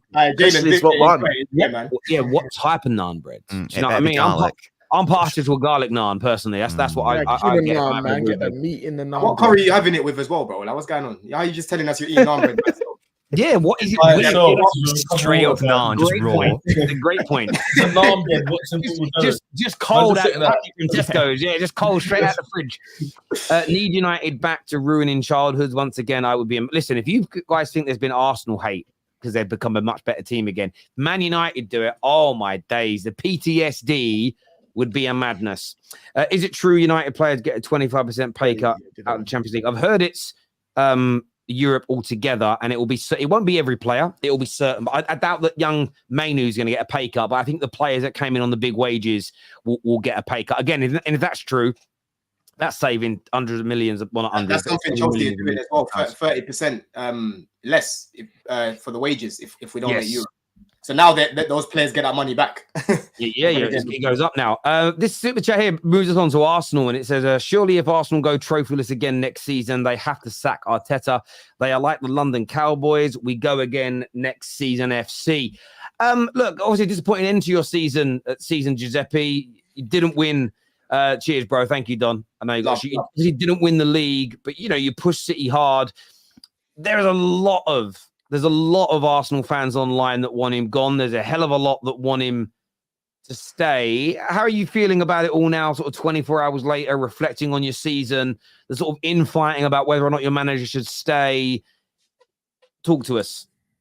See, infighting, debating, as long as it's respectful, I think it's what football's all about. It's the whole sport. So listen, I'll never tell someone they're wrong for wanting Arteta gone. I just certainly don't believe in that.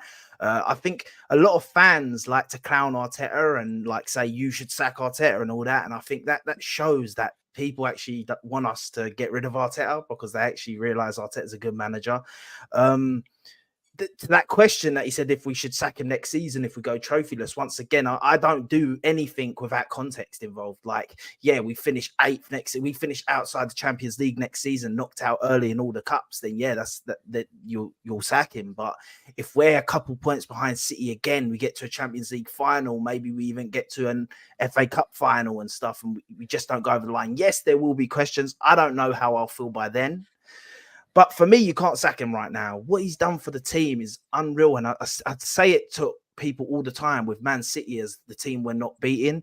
They're juggernauts. Like the same people that tell me we have no world-class players and Man City have the most amazing team and Arteta is a bad manager and they have the best manager in the world are the same people that are saying it's a failure to not win the league against these guys. That doesn't make sense to me. That to me, that makes zero sense. How can we have a rubbish manager, a rubbish team, and they have the best manager and the best team, and then when we don't beat them, they're like, "Oh, well, this manager's not good enough, mate. You ain't winning the league." Like, I think you got to take it as it comes and context. I'm disappointed in the season because you can't be not disappointed when you go to the last day and not win the Premier League because the hope kills you all the time. But when you're looking at a team that's done a 4-peat, and we've actually pushed them to the end of the season. I'm talking from a fan I'm 27, so I was young when we done the Invincibles. I remember it, but it's not the same as doing it when you're older. I was like 9 years old, so it was like watching it with my dad and stuff like that.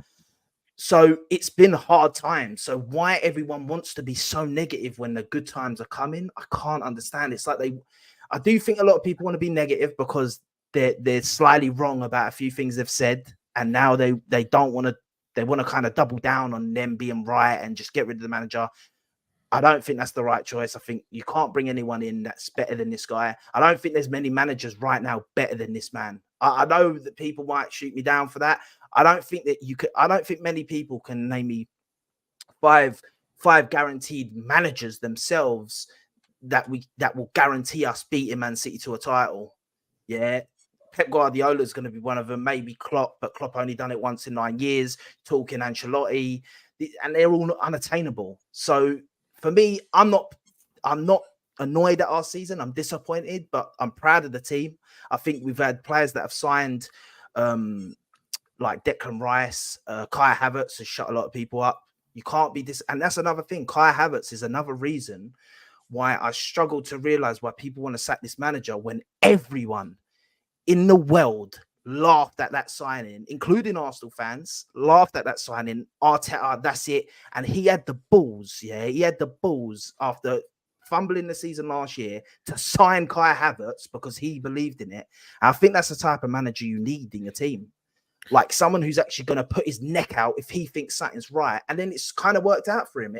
All right, he's not the, oh my God, 30 goal a season striker, but he's not been a bad signing. And people saying he's the worst signing ever. And now he ain't even in the conversation of flop of the season. If anything, if there's a metric, he's pushing more towards the signing of the season metric than the flop of the season metric. He ain't either, but like, I think he's more that side. Yeah. When it comes to Arsenal, I look at their situation. I think Arteta's deserved end of a year, maybe even 2, just by how he's got you in the position that he is. He plays brilliant football. He has shown that he has learned every single season. He's shown that he's learned and he's gotten closer to the title each year. So you got to respect him for that. He deserves another chance. One thing I think he needs to be judged heavily on next season is the cup runs. You guys have not sniffed a final since what, 2020? Is that the last time? And obviously you won that, but since then, have you been to any finals? Have you been to any? You've been to a semi-final of the Europa League, and you lost it to Villarreal. Other than that, you guys have been nowhere near cups.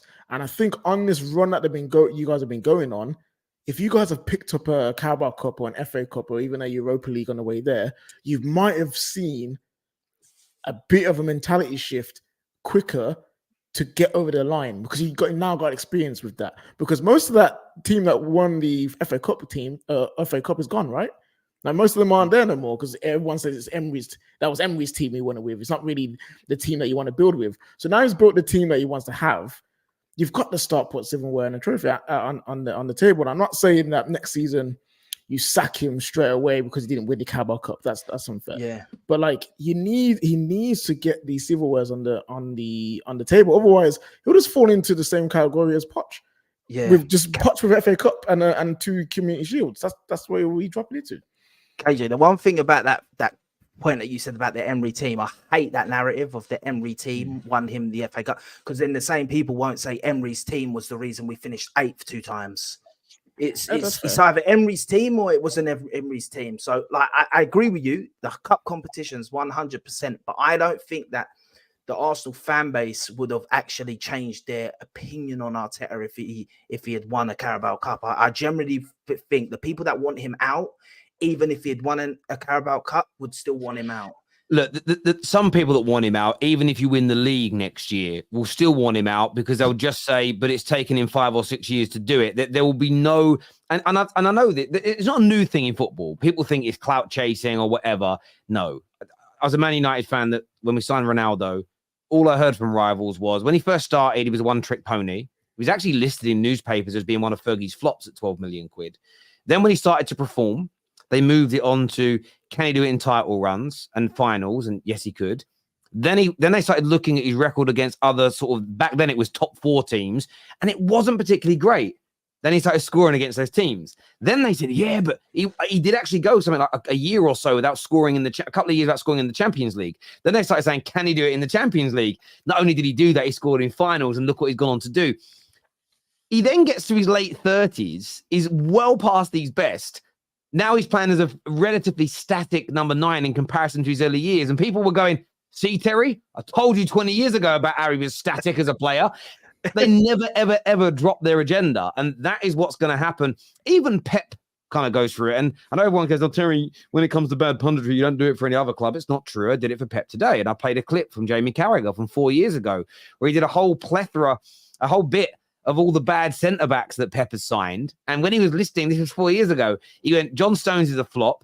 Ake is probably going to be a waste of money. He said, Laporte hasn't convinced me. And who's Ruben Diaz? This manager, he's basically said, I'm paraphrasing now, doesn't know how to sign centre-backs. Those 4 centre-backs have gone to do a 4-peat. But it's one of these things where certain agendas against Pep have always, they're going one by one, but people then find the next reason to hate on him. If you don't like someone, you'll always find a reason to do it. And the people that have been wrong about him, the only thing they've got remaining that's right, that they're right about, is the claim that he'll never win a Premier League or a Champions League. But what about all the other claims they made? The claims of he'll never get us in the top 4. He'll never win us a trophy. They're wrong. He'll never be able to challenge. We won't be able to do it 2 seasons back to back. Oh, we lost that game. Now we're going to collapse for the rest of the season. Barring I know the end goal is the most important, but they sit there and say, like, we're always right about everything we say about Arteta. Well, no, you're not. You just keep kicking if you keep kicking the can down the street, you can make yourself right, if that makes sense. But yeah, I do think the criticism is spot on.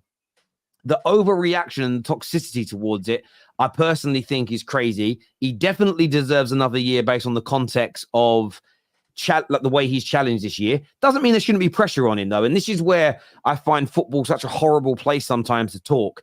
There's banter, and then but then some people are just so polarized, and that's the problem with it. It's there has to be a balance, and I don't know how you view it, Nobbins. Obviously, you've gone toe to toe with them 2 years running. Do you think it would be wrong at this point for Arteta to go, or do you see it as someone who is now one of the most successful teams in England that's done a four-peat, that no, sacking the manager and raising the standards is the most important thing Arsenal can do this summer? No, they should keep Arteta because he's. I really rate Arteta as a manager. He's great. I think he's one of the best in the world. To be honest, I've gone on record saying I'd like him as a future City manager. To be honest, it will never happen, but I wouldn't mind that at all post Pep. As long as there is progression, obviously. So like next season, like KJ mentioned the cup runs. I need to see them clear 90 points. To be honest, because I've seen lots of like talk on Twitter of like people, comparing this Arsenal campaign to past campaigns, going, well, in this amount of seasons they've won the league, and this amount of seasons they've scored the most goals. And that's not relevant in the post-Pep era. In order, as Klopp found out, you need to be clearing at least 90 points if you want to have like an actual chance of beating Pep City side when they win the title. That's only not happened. Like if they had this season relative to all of other Pep's seasons, then they only would have won one, and that was in like the COVID year. We weren't particularly good. So that's what I need to see from Arteta next season.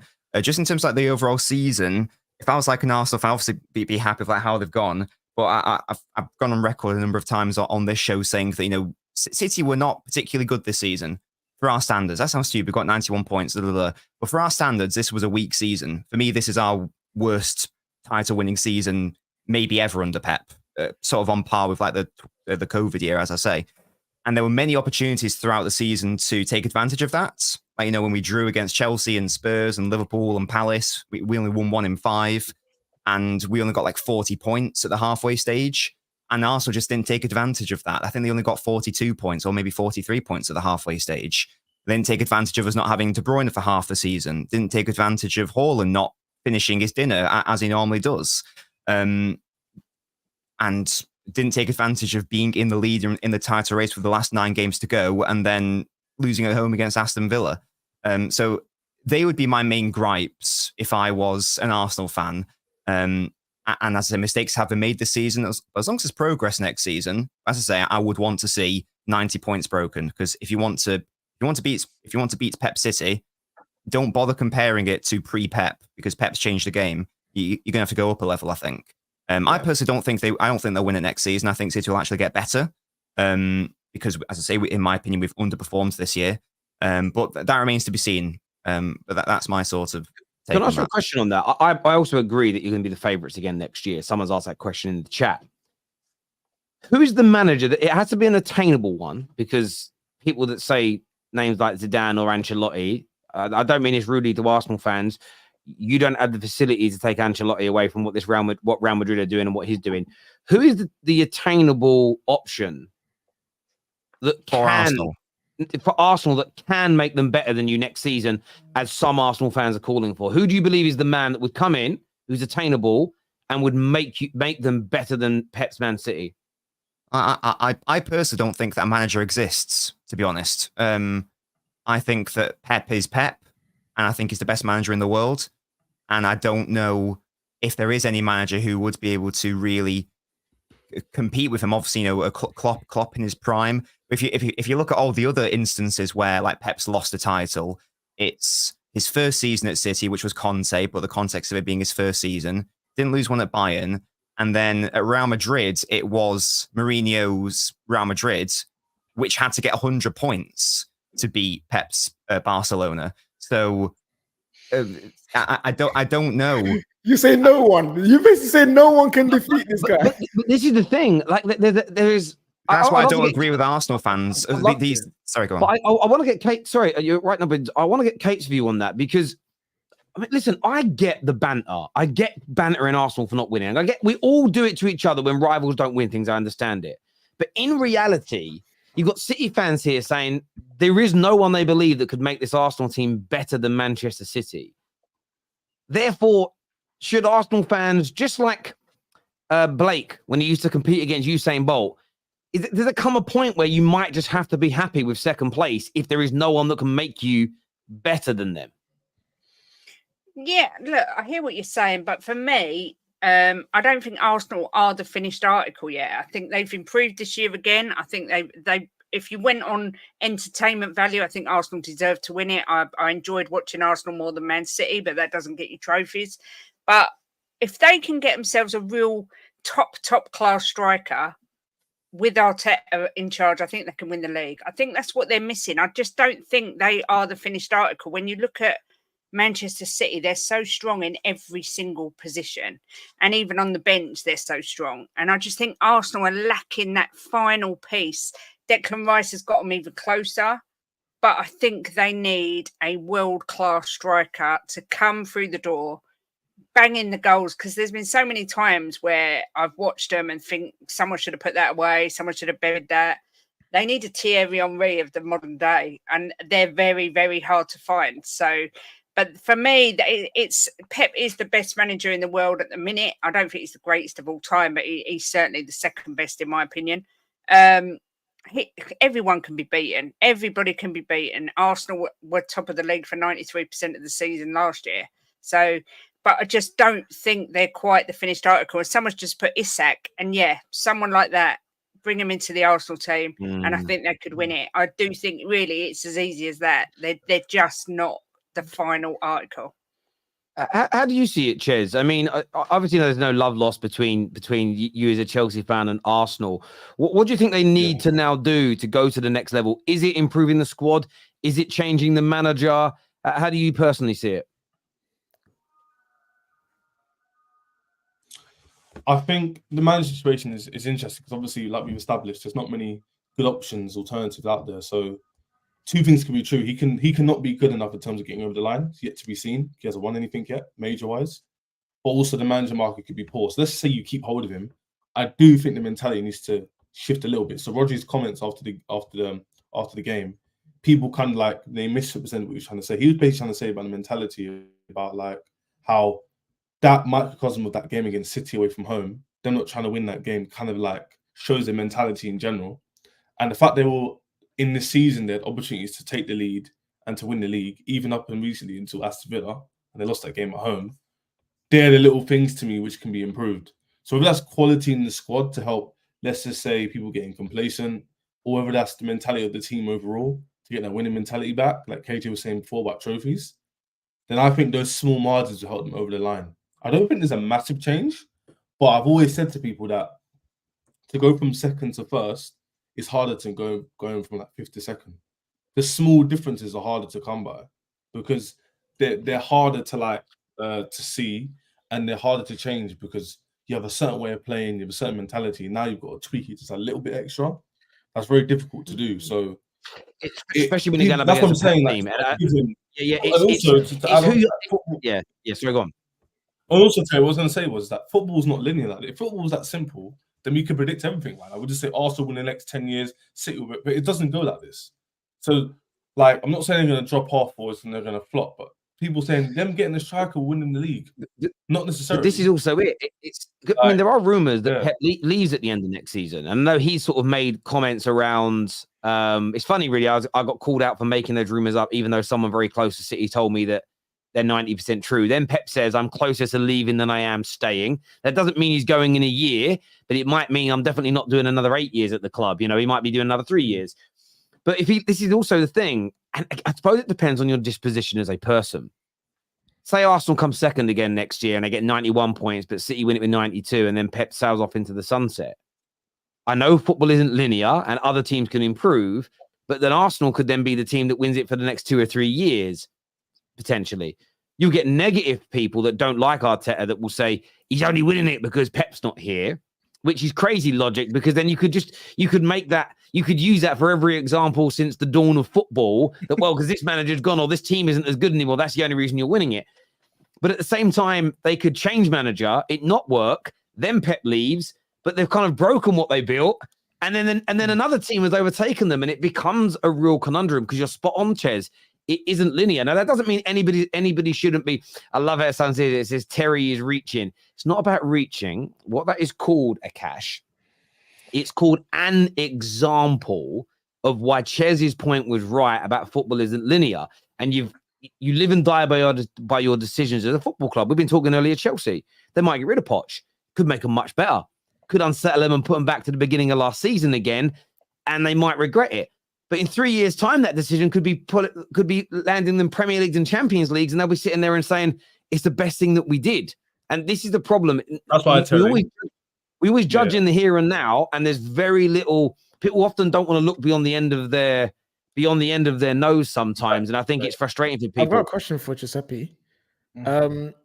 Arsenal are renowned. You guys are renowned for picking up like upcoming players that can prove, they got something to prove, right? So Martin Odegaard, Trossard, and really young players like Martinelli at the time you bought through Saka, and then you got the question mark signing of Ben White. He's worked out, of Havertz. He's worked out this season. Do you think it's time for just straight world-class, high-level to world-class signings only now? Like, do you think that's where the point you are as Arsenal? Because how long can Arsenal go with these kind of signings before it gets to a point where you're capping yourself because you're not spending 100 million? Well, you obviously spent 100 million on Rice, but in the striker position, another midfielder, right wing. Like, do you think it's time for the straight world-class and world-class only now? Yeah, not like maybe world class only, because you might need a few players around the squad that are just squad players. Maybe they can't be world class, but the main targets we need to get, striker and that, need to be world class guys. Personally, I think that's what will bring us over the line against City in certain games. I think Declan Rice was a world class signing. I think he is world class. I think that he come from West Ham, so he hadn't been proven to the people's eyes that he's world class. I think now the season's ended, no one can tell me he's not world class. That's my personal opinion. And once again, I do think world class is a personal opinion, because there's so many different metrics to measure what you think world class is. World class is, yeah. So I think he is, and I think would you say Cole Palmer's world class players grown. No, because he's only done it over one season. Cole Palmer's world class? You guys, no. Sorry? No. Why is Declan Rice world class in your opinion? Well, he's also won a European trophy with his last team. He's come into a brand new team that's challenging for a title, and he's the reason that we're challenging till the final day. He's put in performances that are up there, that are being compared to Rodri all season. Like Palmer, he might be. I just think that he needs a little bit more to prove before I can say that, because I think that he hasn't, like, no matter what you want to say, he hasn't had pressure. He hasn't had the pressure that I associate. Yeah, but Declan Rice performance, like the pressure of being at Chelsea right now is, first of all, he's been a star. He's been your star boy. No, you're delayed, Chelse. He's been your star boy. That's been on delayed. Yeah.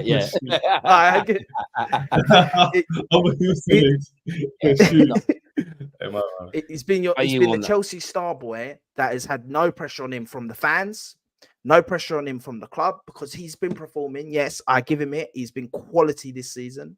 But I think that when you've been quality and everyone else has been crap, it actually takes the pressure off you. When he's going into interviews and pundits are basically saying to him, I feel sorry for you, mate, because the rest of your team's crap and you're the best player at the team. That actually relieves pressure from someone, in my opinion. Because he's like, yeah, well, it don't matter. There's not much pressure on me. Everyone knows it ain't me. That's the problem. Yeah. So I'll carry on just doing my thing. Yeah. I think, Declan Rice has been performing at a top class level for years. Even at West Ham, he was amazing. So I think Cole Palmer's got the ability to be a world class player, no doubt. Because I want to get on to City in a minute, because I don't want to get through all the subjects today. Because the viewers, you dictate what we talk about, and when the super chats come in, of course, we'll respect you. Blaze here says, Terry, if Ratcliffe told you the plan is to get a manager who will guarantee a challenge in his 5th year with 0 cups, would you take it? It seemed like that's a little dig at Arteta, but he did win 1 trophy. Would you take it with all or whatever context? With that, is it?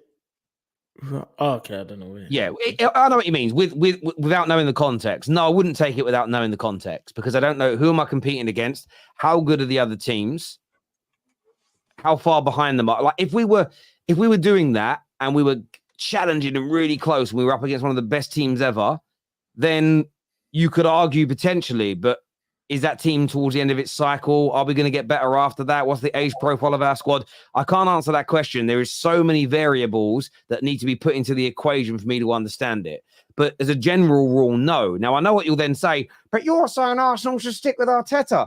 That's because I'm judging the situation now in real time versus all the things I don't know in 5 years' time. It's a completely fun. You cannot look at those two things the same way now because hindsight isn't being applied.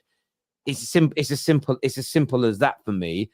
You look at the landscape of things. Like if there was 3 or 4 managers, if Carlo Ancelotti was available, I would probably advocate that Arsenal should do the change. If Klopp was available and willing to join a team in England again, now I'd probably say, do you know what?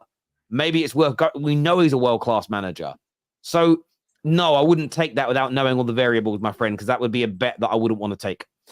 What we need to learn from this season is how to retain in control when we have it in our hands. We did very well this season by not bottling it, but that was a lesson learned. Listen, I think it's about squad depth. I think that you got I felt that you purposefully played a little slower at the beginning of the season to come strong in the second half of the campaign, which is a very like a City tactic. But what City have got is just more overarching quality where they don't need to be at 100% in the early stages of the season to still win. Where Arsenal, those points they dropped against the Fulhams, etc., that's where they need to improve. The run in this year for Arsenal was as close to perfect as you can get. It's the beginning of the season that needs to improve. And I think you do that by making your squad better, personally. One manager who is very underrated, which clubs like United and Chelsea maybe, is Valverde. Who? Ernesto Valverde. I don't know much about him. Where is he at? He's at Bilbao now. He's the ex-Barca manager. Right, yes, okay. Yeah, listen, I'm never against anyone coming from anywhere around the world. You've seen some people make it, you've seen some people not. At Man United right now, I almost feel like part of me feels like we need someone that understands the Premier League a little bit as well. I feel like a little bit. If you look at all the names we're linked to, I think they've all got Premier League experience at some level, I swear. Unless I'm missing one. Like genuinely linked to. Tuchel, Frank, Potter, Zabi. Southgate has, and I think we need a little bit of that short term. Sounds to me like you have more standards for your club. So I knew what you were setting me up with there, which is why I prefaced it, Blaze. I don't know the variable, so I wouldn't say yes to it. And again, I always say this: if Arsenal would have sacked Arteta 3 years ago, they could be better than they are now. That is not it can't be proven either way. It holds water, but we're judging them in the here and now. And where everybody is, the manager market, and to discount all of that, I think it's wrong. This is what we need to. Oh, sorry, already done that super chat here. Actually, United, Spurs, and Chelsea fans watch it once you watch. Sorry, actually, United, Spurs, and Chelsea fans watch it to once you watch it. You will never be jealous of them. What are you talking about? You know. Oh, hang on a minute. Hang on. This here earlier on it says Arsenal fans watch Reese Football Paradise City win 4th will make your soul feel better. Less clubs embarrassing. I don't understand. I don't know what you mean. I'm sorry. I'm so confused. My dyslexia is hurting me here. It's not your. You're not. It's not dyslexia. It's not just your dyslexia, Terry. He's trying to recommend a video, but I don't know who it's by or what its title is. Yeah. Let's know the name. That made me laugh. Wasn't Emery's team anyway. It was Raul and whoever that other name is. Both were sacked when Arteta came in. Yeah, look, listen. I think that's just a moot argument now. But on that thing, you see what happens when you bring in a manager and you change the backroom stuff and everyone's on board. Same time. Look at that. George says here, well, you've already answered this really, Nobbins, but it says, question for Nobbins, would you take Arteta if Pep leaves in 2025? 100%. It never happened because of his affinity with Arsenal, but yeah, definitely. Like, I'm not so sure.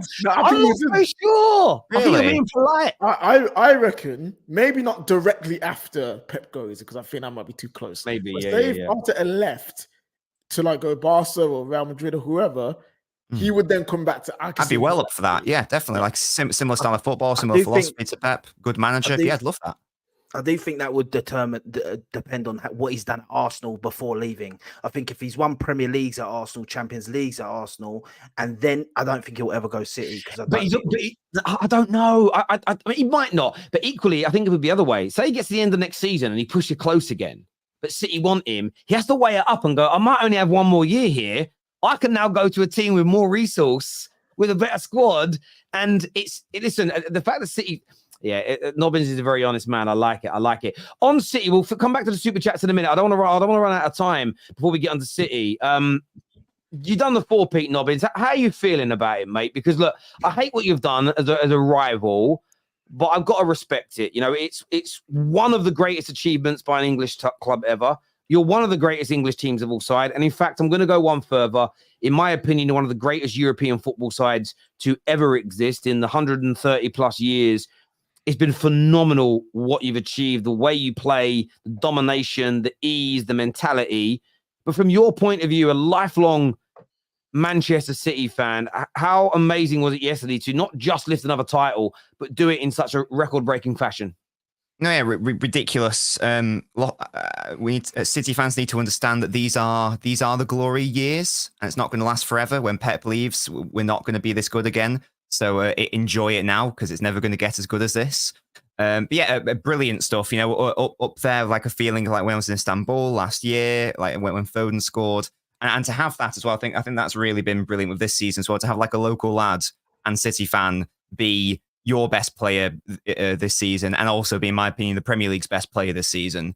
It just sort of like sweetens the whole deal. The fact we've done something never done before in not just Premier League history, English football history. You know, the great, Burnley sides, great Huddersfield sides, great Arsenal sides, Liverpool sides of like the 20th century, even like the great Preston North End side of like the late 19th century. None of them could do 4 in a row. And City have. So like to sort of like get that as our first ever English side to do it. Yeah, it's just brilliant. And obviously, it's a testament to Pep as a manager. In my opinion, he's the greatest to do it. I know lots of people won't agree with that, but that's my view on it. And hey, let's go for a 5th next year. I'm greedy. Yeah, that's the scariest bit of the 4-peat for me, is that it sets up the 5-peat. You know, it's not like you did a treble. The likelihood of doing back-to-back trebles is sort of different, because it's 3 trophies you've got to win again. You've only got, you win the Premier League again, and in that singular trophy, you create an even bigger record. And it's a sobering fact. On Phil Foden, you mentioned him. He's a player that I've rated for many. All these things I'm saying about City, and everyone acts like all I do is slag City off. It's kind of weird. Phil Foden's a player that I've praised about for many years. He ticks all the boxes in what I consider to be, well, 3 of the 4 boxes. One he can't have yet because he's not old enough. In sort of the pillars of what a world-class and top-class footballer is. He has amazing ability. His outputs are sensational, and he also does it in clutch moments and in title races. And he's pivotal to winning you trophies. He's 6 Premier League. What he has done in this title race has been absolutely phenomenal. Where does he rank, in your opinion, amongst his contemporaries right now, and across sort of City and Premier League history? Well, this season he has been our best player, and I'm very convinced. Lots of people say Rodri, but I think Foden's just been the guy. He's got everything. He's got the output, as you mentioned. But he's also got the moments, and he's also got the consistency, and he's also got like the aesthetics as well in how he plays. He sort of like ticks it every single box in that respect. This is a world-class season from him. I'm not going to say he's a world-class player yet. He needs to do it next season and the season after before I commit to that. But in like the grand scheme of like City's squad, obviously he's not the level of De Bruyne, Hall, and Rodri overall. But there's no reason why he can't be that. If City were, it's a big if City were still in the Champions League, I think he'd have a good shout at winning the Ballon d'Or, to be honest. That won't happen, because if you don't get past the quarterfinals, you ain't winning the Ballon d'Or, basically. But that's the level of the season we're having. You know, he's up there with like, Bellingham in terms of his brilliant season, and Vinicius Jr. in terms of his season, and Havertz at Leverkusen in terms of his season. And long may it continue. And again, like it seems like every single time they criticize him for something, he then just like steps up and puts it to bed. It's like, all you City fans have been saying for ages, he's got to play in the midfield, and we never see it. And this is the first season we've seen him properly in midfield, and he absolutely smashes it. People go, he doesn't score enough against like the top sides. Scores a brace against Man United when we're 1-0 down. I mean, he doesn't like do enough like game state changing things. Doesn't win games. Scored, game winning goals against loads of sides this season. Gets ultimately the title winning goal on the last day of the season as well, and a brace at that. So the sky's the limit for him. If you're an England fan, it's good news there. As long as Southgate uses him correctly in the midfield, not the shoving him out to the left nonsense. Yeah, and it's so good to see because, again, we as City fans have been saying for years, play Foden in midfield and you will see the player that we have been seeing. And again, first season where he's played in midfield for around 75% of it, and best player in the Premier League, in my opinion, by it's not even really close between him and second place for me. What do you make of that, Kate, when it comes to Phil Foden and his impacts on this City team? Yeah, I mean, I agree with everything Robin said. I think he's incredible. I thought he was sensational yesterday, and he's been fantastic all season. Rodri's my favourite player at City. I think he's the best player in the world for me. But I think on this season alone, there was no competition. I think Foden's head and shoulders above what he. It's like it sounds so corny, but it's like he started the season as a boy, and he's developed into this beast mode man now who looks so complete as a player. So, yeah, I mean, City have just got unbelievable players, they're just a fantastic side. It's just a shame they've got this cheating allegation hanging over their head, but Kate would never let it go, man. Can't help yourself. I can't let it go. I couldn't help it, but I mean, you know what, you can't deny the quality they've got in their team, and like I say, I don't particularly like Foden as a human. I don't like particularly like the way he conducts himself. But as a football player, what's he done as a human? Well, when I watched him at the boxing, when he had all his family and him kicked off, they were all a bit chavvy. He's a chav, that's why. I mean, I'm going to say this, Kate, because I know you'll take it in the right way, but listening to me and you talk, we can hardly call other people chavvy, can we? Do you know what I mean? I'm middle class, I have Terence. Oh, bollocks. Absolute bollocks. The only middle class one on here is Nobbins. Do you know what I mean? Yeah, 100%. Sorry. But no, as a player, it's sensational. So yeah, well deserved, and he's only going to get better at the end of the day. He's just brilliant. People would not want to hear this, especially Liverpool fans. But he's what Liverpool fans think Gerrard is. Let's be honest. Let us be honest. From the academy, for the local lad, he's actually led his team. Reel it in, KJ. No. He's actually led his team to win Champions Leagues and Premier Leagues, and he's only going to get better from here. That's the legacy of a world-class midfielder, attacking midfielder in the Premier League. And he will go down, I believe. I know he's got KDB to compete with, and he's got Rodri to compete with, David Silva, Yaya Toure, but he might go down as City's greatest ever midfielder, especially with the fact that he's a local lad, especially with the fact that he's from the academy. That is another kind of pressure that people don't realize. Like the fact that you've been there from the start, you've seen it, you've been on the Pep for so long. If Pep leaves and he's still carrying this team, like he will be, he will be, in my opinion, his greatest player. He is just amazing, and I do get where you're coming from. I mean, it's the reason why I praise Foden so much is yes, he's aesthetically pleasing, he's excellent, but he does what it's the pivotal and important nature. And even when he was more of a bit part player, he still came on and scored goals and changed games and influenced matches. Very, very important player, and that for me is more important than ability.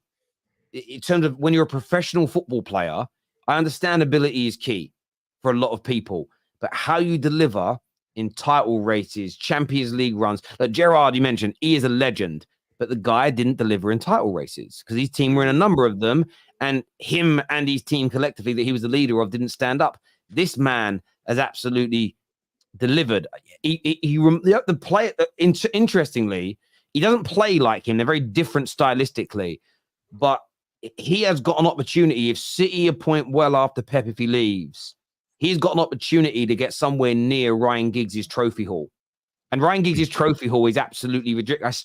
I think he's still the most decorated player to ever come out of Britain in the history of football, with ridiculous amount of trophies. He's got an opportunity to surpass that because he started so young, like Ryan Giggs.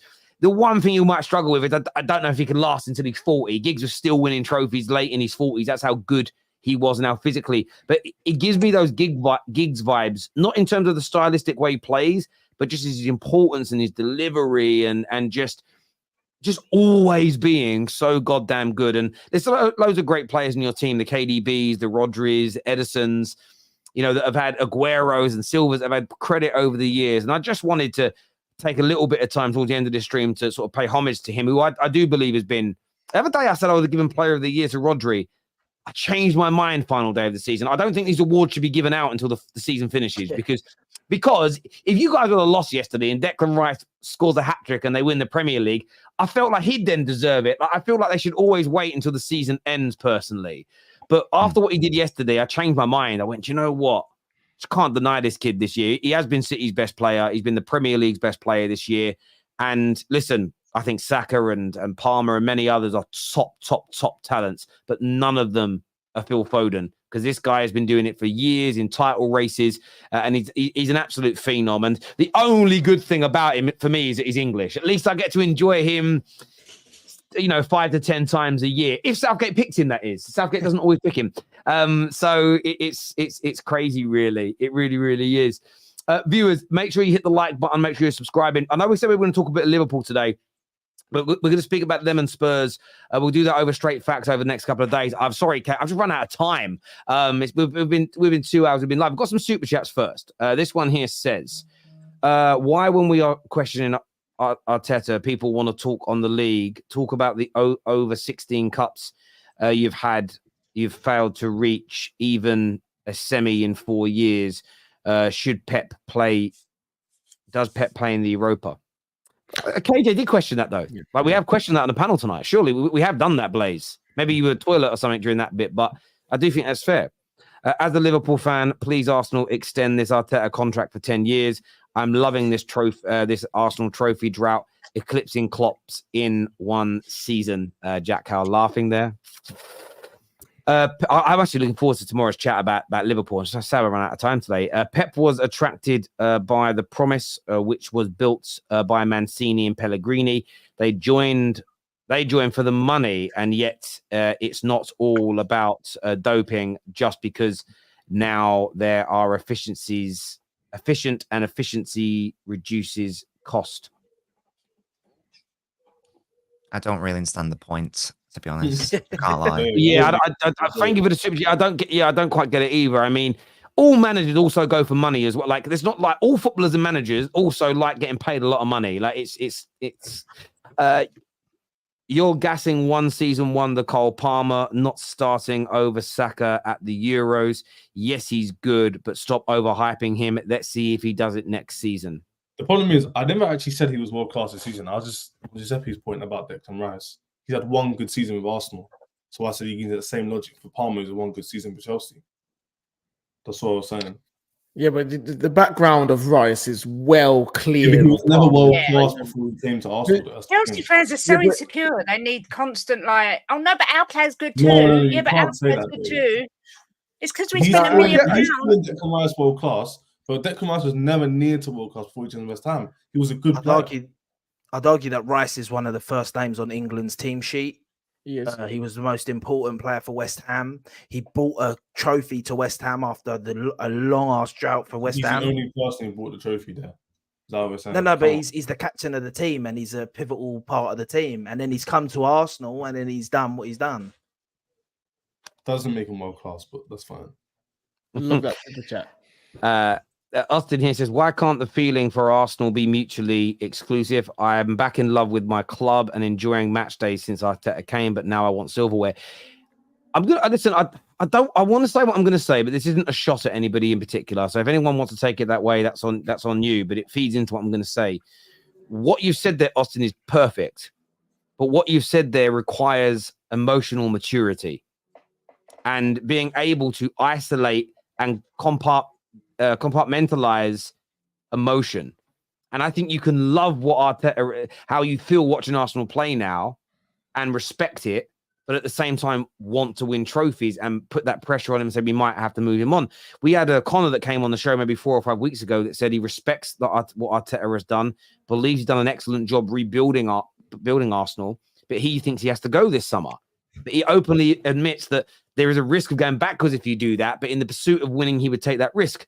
That, for me, is emotional maturity. He understands it could be positives, understands it could be negatives. The problem I have is people that go, we can't sack him because if we do, it will all fall apart and we can't get better. That's emotional immaturity. Or people that say, if we sack him, I guarantee you we go to another level. Both of those things, they could end up being right, but the way they speak about it with such assurances when they don't know is emotional immaturity for me. So you can definitely think both those things at the same time. It's a great super chat. It really is. Listen, I want to thank every single person who has tuned in today.